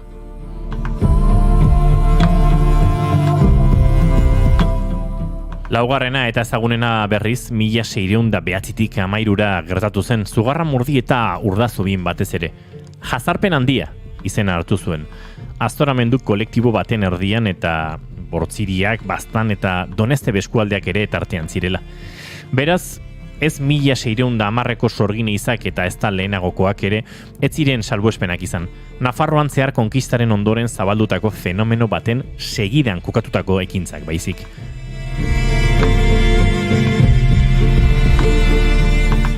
Mila 1613tik aurrera sorginkeria kasuak nabarmen guzitu ziren, beste 15 kasu bakarrik izateraino. 16. mende osoan indarrean ziren Nafarroako erakundeen eta Logroñoko inkisizioaren arteko eskumenei buruzko desadostasunak. Tartean zela, bi lurralde eta erakundeen hizkuntza desberdintasunaren gaineko eztabaida ere. Dena den, inkisizioak erabat erdalduna eta Nafarroaz kanpokoa zen erakundeak hartu zituen bere gain sorginkeria kasu gehienak, gehienean euskaldun eta elebakarra zen erresuman.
Arratsaldeko 5:29 dira, gu ez gaituzte sorgin eizetan harrapatu, eta ez gaituzte harrapatuko, baina segituan, aurrera egin behar dugu, hain zuzen ere Idoia Xarma gurekin izan behar dugulako, eta kontatu behar digu, nonbait, espermatozoiderik gabe, ari garela geratzen, eta hauek komeriak, bapatean pilatu zaizkigunak.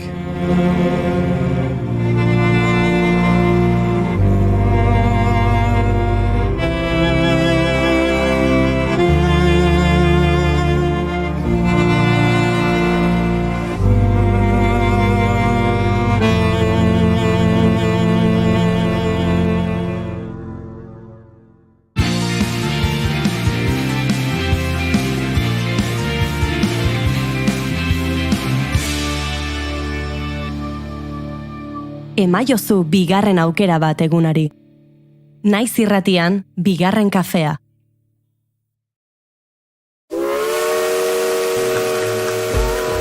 Naiz bidaiari aldizkaria irratian ere bai.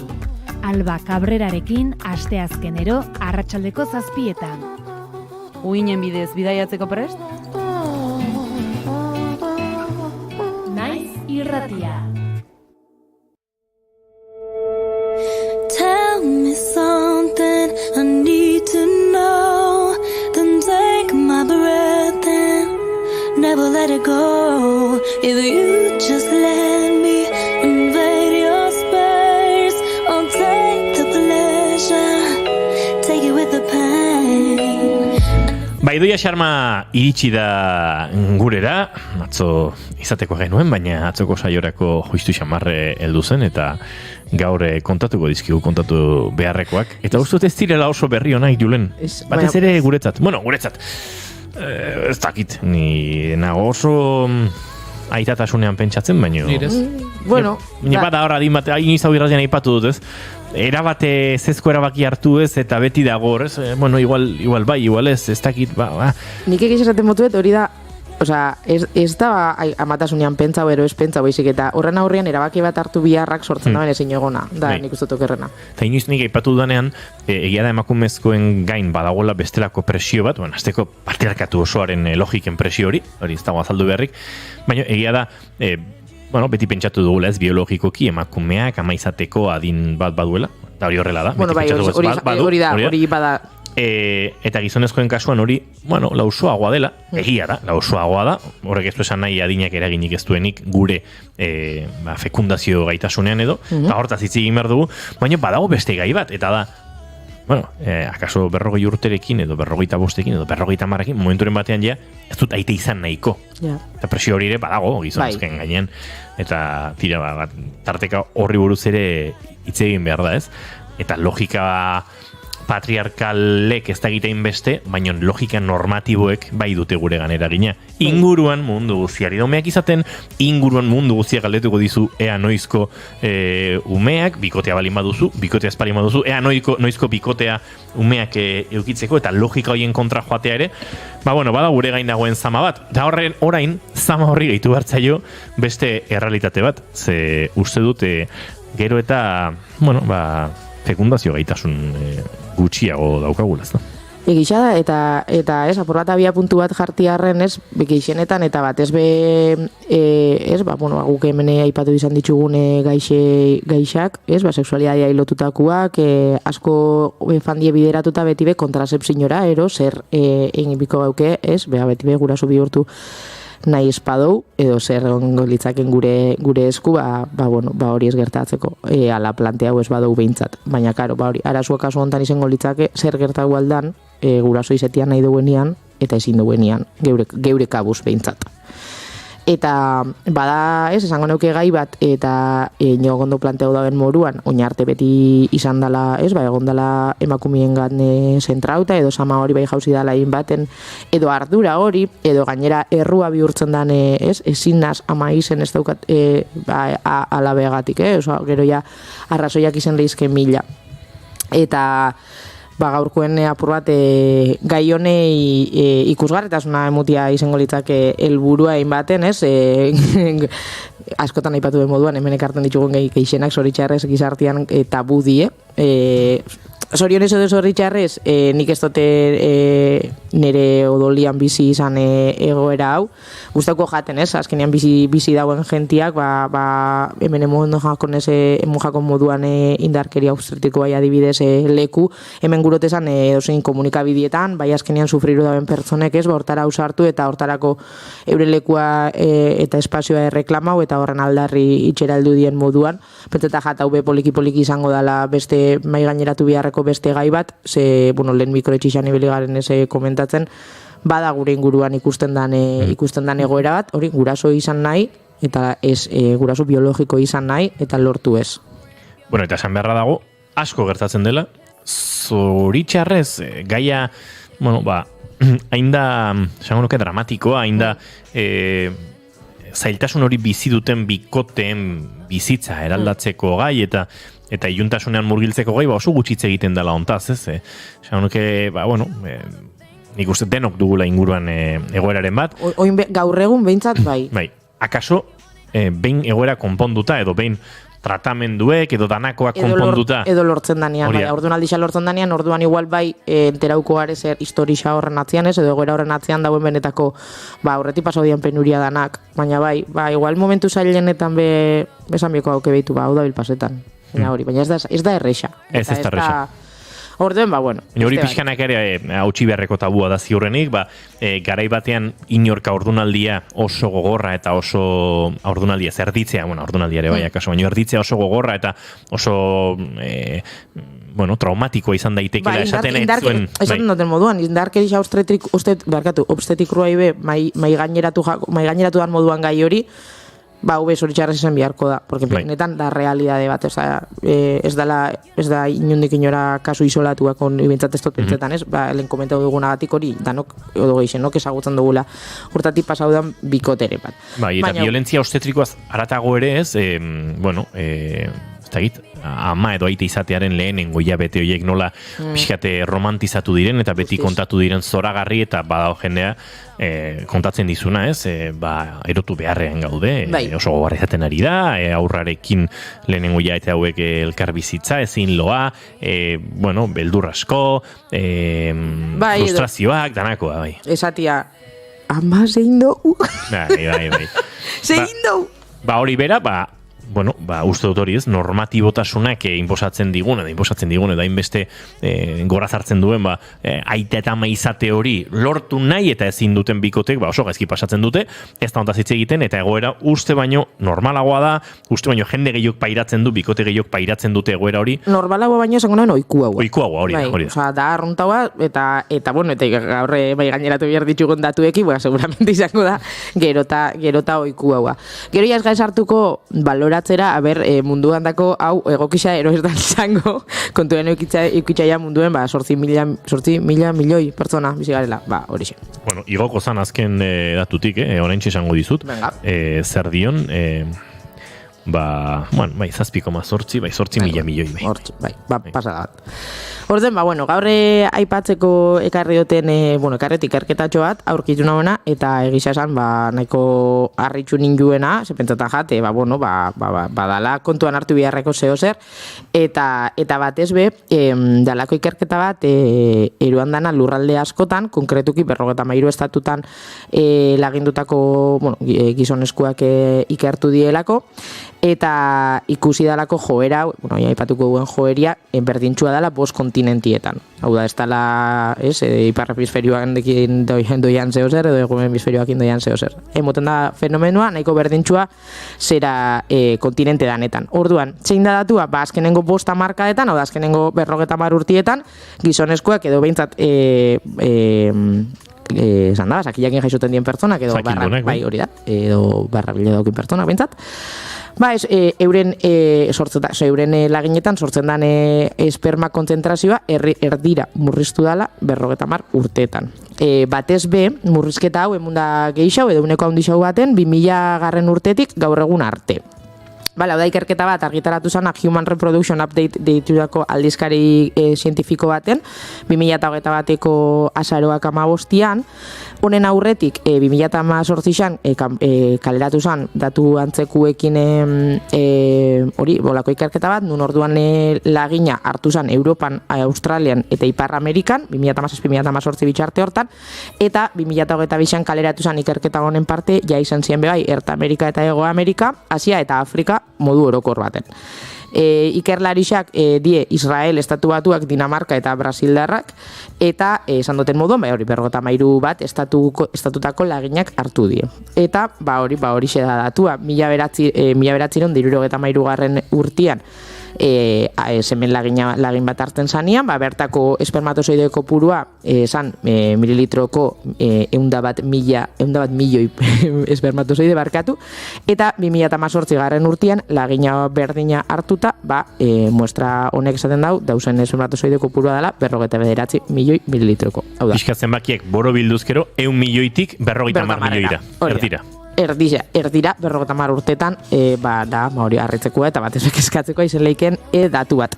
Esan moduan, murrizketa hau nabarmenagoa izan da 2000 garren urtetik aurrera, 1993-tik 2000 garren urtera, urtero bataz besteko murrizketa zan, 1,6koa, ikusi dizuen, murrizketa hori izan apurra zapalaua, eta 2000 garren urtetik aurrera, murrizte hori areagotu da 2,64. Osa, beruzko goiaz ja geixau. Beraz, 30 urteetan galdu zena, baino gehiago galdu zen 20 urteetan ondoren. Hori da.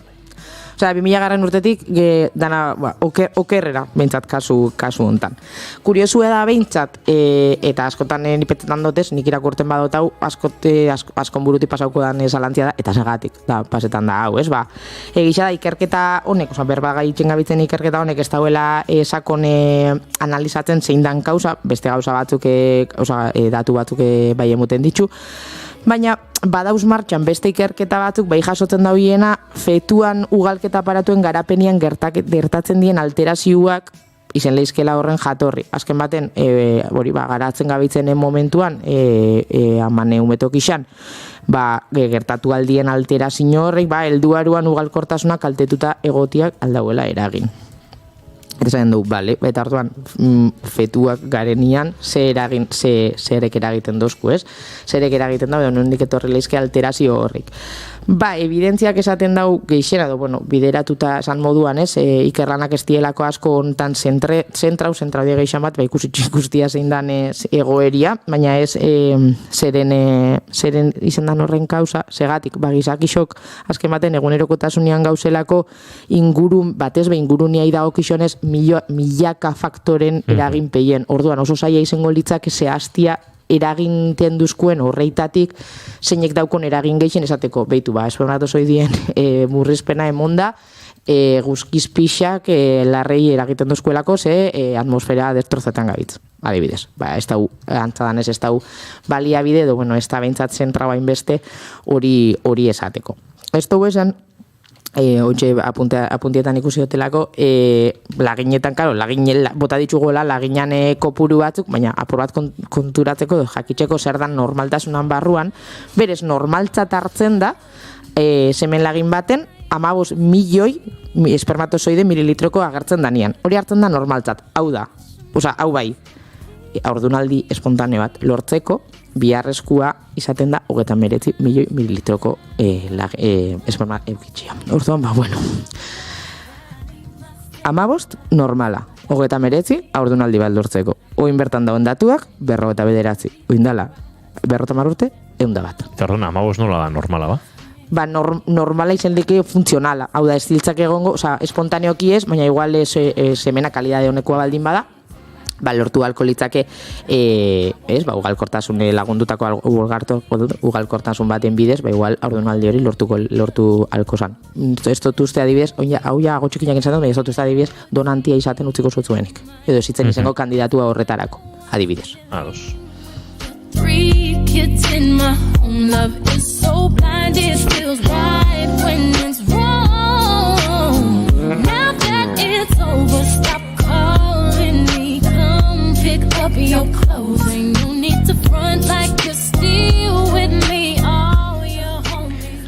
Beraz, honi guztiak erakusten du, bueno, etorkizunean aipatu ditugun, ez? Sarreran aipatu ditugun arazo horiek areagotu egingo direla. Egia da, ez dala zuzenki ikerketa honen ondorioa, baina bada ez, guk ondorioztatu gaiken zeretako bat, bintzat, honi bintzat zuzenean etorri jat lotura hori itxia. Adibidez, hori ez, aipatzera gindoi ezen ingurugiroakiko kausa horrek, Agai Levin, deitzen dan ikerlari nagusi, hau Israel darra dala, berak zain dau, loturia egongo zala,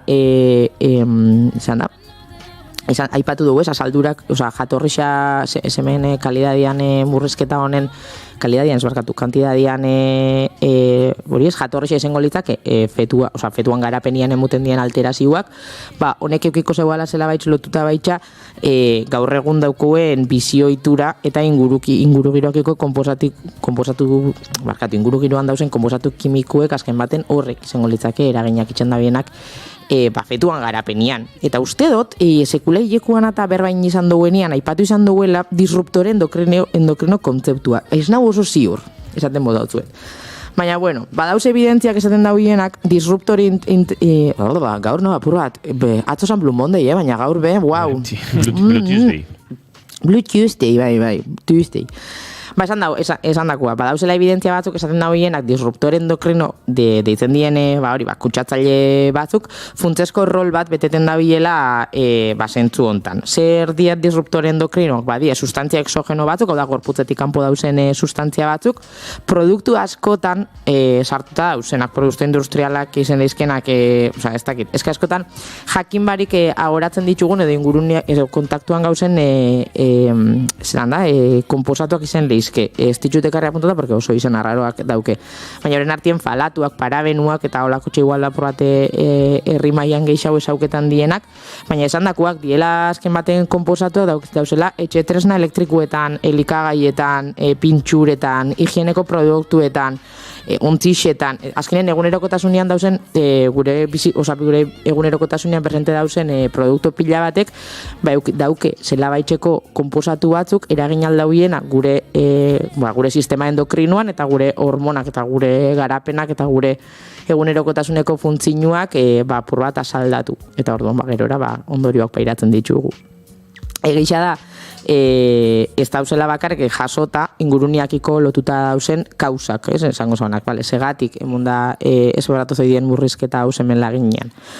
Jasota dauz hiru talde etxotan, moduan. Alde batetik izango zela ingurunia ilotutakoak, izango zela bapurra eta oina ipatu ditugunak, egisa da, beruna, nik uste dut gure egunerokotasunetik badaukugula nahiko ezabatuta, baina, jakin, Espainia arrestatuan beruna 2000 urtien debekatu zala lehenbazien tuberixak eta holan, etxera altzezan ura, zaukon berun nahiko otxo, eta horrek badauko eragina osasunian, bestelako metal pisutxuek bebai. Ez dakiz eragindun guregan, baina Euskal Herriko hainbat ibaietan industriaren ondorioz oraindik sedimentatutako berun arrastoa daude lokatzetan buztinean. Bueno, esaten dutenian gu gurotezan izaki bizidun oro, azkenean inguru giroan parte eta ekosisteman parte eragina danon zera, azkenean zikloka izango litzake.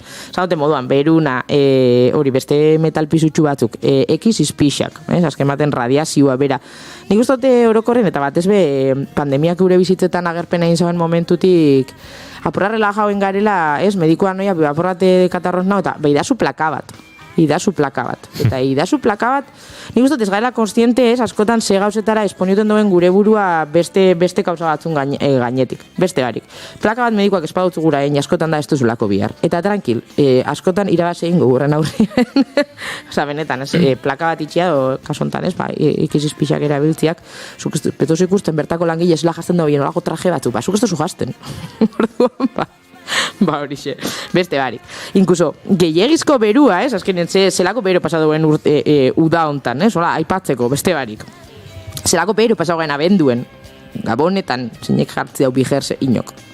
Orduan, ez da bakarrik inguru ginuan daukoen berua, gero daukoen bizioitxura, ur superberuak dutxak hartzia, saunak eta olakotxiak oso erabiltzaile oikuak izaten gare, arropa estua, lehen egun nik neititak beti erabiltzen zaren katotilo batzuko lan, zira frakatxo batzun moguan, zein jazan da, oso jente gutxi jantziko ditu horrek. Nola izena zuten horiek, gaur egun slip eta boxerrak eta hori egin bosatu dira. Horrezien katzotziuak, ez dakit. Izena, esaten motut egizan modan, ez naz, mitikola kuadrotxotako zabaltxamarraiak. Hori da. Zu pentsa bazken baten ez, anatomikoki barrabilak baldin bauz gorputzetik kanpo da, bier da bielako gorputzak daukon, baino temperatura gutxi xau. Baina gu jarten dotzau slip batzuk. Ondo egon deixen gertu. Borrek be, noizki eragin eukileike gerora. Beste barik, ez nabel esaten noin bertan danok aldatu biosunik, slipak bakit oso komoduak diela. Baina adibidez... Ni bilaketat egiten abila bargitzaren, eta boxer, bai estuei eta bai lasa diren oiei boxer ditzen diete. Gauzia da guk ezagutzen ditugun boxerra, bakizenak ingo zongo diela, hori, likra edo, ez tejido elastiko horrek. Batzuk kotoizkoak izaten dira, baina elastizia de puntu batekin. Igual, ez not, ondo azaldu. Baina horixe, azkenean diela, egunerokotasunean hain txartatuta daukoen joera batzuk, edo, ez duzula momentu baten bez igual planteetan erabiltzea arropa bat apurtxo bat zabalaua, eta ez dana dana pitilua, estua, dana, beste barik. Ez gabitz esaten zuzenean hori danik horren eragina, baina eragina eukileike. Gero badauz kausa medikuak, hau da guk bizitzan ziar garatu geiken egoera kliniko batzuk edo, eragin leizkenak gure espermatozoide kantidadia murriztia. Da bat izen deike barikozelia, ez dakit ezagutzen duzuen, baina bariziak ezagutzen ditugu hanketan, berdina, baina barrabiletako zainetan pasau leike. Osa, azkenean minen muten dogin barrabiletako zainen barkatu haunditze bat. Genitalekatako infekzio batzuk be, hau da, sexu bidez transmititzen dien infekzio batzuk, gonorrea edo giba moduko infekzioek aldau eragin espermatozoideen sorreran. Zeliakiak, kuriosidades. Badau egoera bat, gizonezkoa pubertaruan pasatzen da benean, barrabilak abdomenian egotetik, baja huitzen die, badau egoera klinikoan, beheratu bako barrabilak, eta horrek eragiten daube bai, semenan barkatu espermatozoideen sorreran. Ejakulazio eza edo emuten dienean ejakulazioakin lotutako asaldurak. Akats kromosomikuak edo espermatozoidiak doiezen odixetako malformazioak baldin badauz. Tumoriak, minbizik, medikamentu batzuk bai eragin aldaue semenan barkatu espermatozoidean sorreretan, izan lizkenak anaboliko esteroidiak, ez dakit oso ondo zer dien, baina petzetan dut fuerte garteko eta olako gauzak dien olako emuten da, antibiotiko batzuk baitxa, minbizien kontrako medikazio batzuk be eragina dauko, genitaletako edo inguruetako kirurgia batzuk be bai, badauz azkenean ikusten duzu, mila kausa eragin aldabiela zuzenean, espermatozoidean kantidadian murriztian. Emuten danez hori, joeria bai izen leike, fetuan emuten dien alterazioak, gerorako ugalkortasunean eta eragin aukiko dagoela, baina kausa medikoak be badauz. Eta gero, ingurumeneko kausak ikusi ditugun moduan, bizioiturei lotutakoak, evidentemente, bai. Egisa da, ez diela bereziki, eukizeikela jarrera bereziki okerrak eta eragin aldauinak horri zuzenean zure espermatozoideen sorrenean. Orokorrian osasun ondako kaltegarriak dien edo zein jarrera beragingo daue bai negatiboki kasu hontan. Obesitatia izenik moduan estresa, tabakua, alkohola, drogan erabileria, incluso ansidadia edo depresioa moduko egoerek bebai alduzko eragin hontan. Orduan, nik ustot gure esku dagoena zuzenean behintzat da portatilia ez erabiltzea ganken gainien. Beste da naia, inguruneakiko ez, bizigare oso gu konkretuki, ni natorrela oso ingurune industrializatu baten, dauze, ez dakit, azkenean guk norbanakotik olako gauzak ez ditugu aldatuko, baina, egunerokotasunean ingeiken aldaketek bai lagunduko da gure inguru girua bai aprobat garbitzen, ez? Birziklatu mesedes. Nik petzetan hauela, badakit petzetan hauen mundu danak birziklatzen zauela. Ez da? Ez. Aporatarri txutxen duzurre gauzu, baina, beste barik. Esan dakoan, ikusten dana kontziente batetik azten da, orduan, jakitxiak zeintzuk dien kausak eta zeintzuk izen dizken ondoriok, igual, inalduzku beste mota bateko jarrerak aldatzera, mentzate, hobetzera.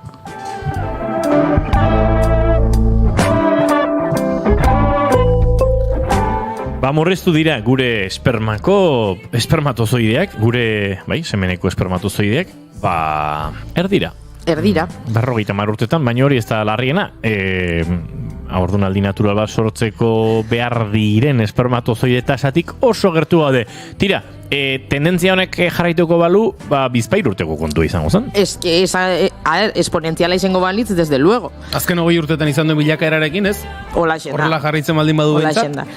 Gainera, gero, goazken maten hemen, jolgorixo zera baten ibiligar esken maten ondorioak komentatzen, baina Jaime Mendiola deitzen dan, Murtziako Unibertsitatea bebai badazlako ikerlarixak ikerketa honen barte, berak zen dau, azkenean sortzen da bilen krisi hau, ez tala bakarrik eskagarrixa ugalkortasun nahi dago gizonez, ez? Baizik eta gizonezkuen osasun adierazle be izango litzakela. Osa, esperman maila basua be badauelako lotuta gaixotasun kronikoak edo barrabiletako minbizitza garatzeko arriskuakin.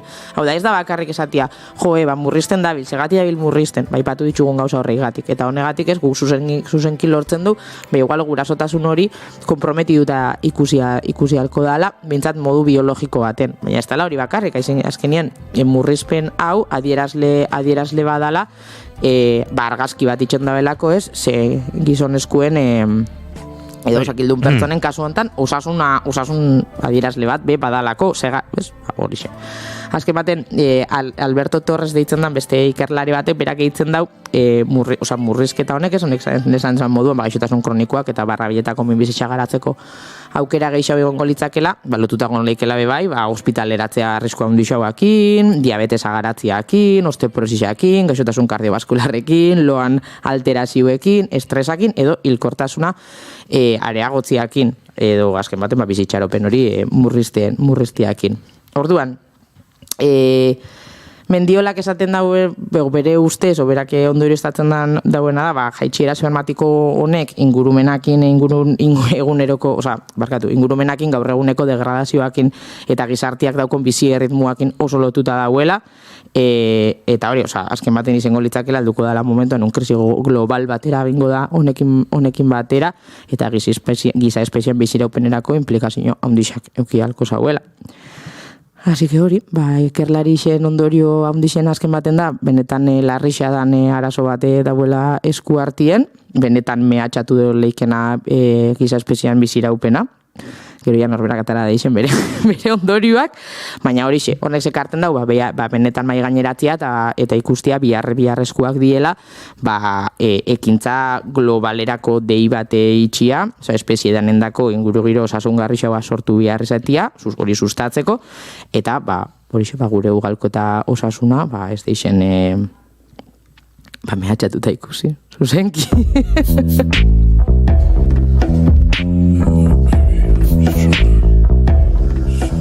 Tira, entzun duzue, horrarte kontatu beharrekoa, horrarte ondorioak, osnarketarako espazioak, gero norberak egin dezala bere osnarketa, eta kasu osnarketa kolektibo horrek ere, eman marko dizkigu, beste une batzuk, gai honen inguruan aritzeko eta esan da bezala osnartzeko, baina momentuz hori da realitatea eta, jakin marko dugun, orain. Geixen bate gustako jaten aipatzea, beste datu moduan, antzutasunakin edo behintzat ugalkortasun arazuak plazaratu ditugunean, eta ibiligarenian begiratzen hori azkenean bikote, hortati pasetan dabitzen bikotien zera dala. Pentsatagat bebai orokorrian, moten zanean, emonizan danean egoera hori, asko egon dara lotuta emakumezkoakin. Eta, honek moten dago apur bat, igual kompartidua da ardura hori. Ardura ez, ez ardura, ez da izan azaldu. Ez da ardura, baizik eta bizek daukela zer esan eta ez dela zeinen arazoan, zeinena ez, danona, moin bertan danona.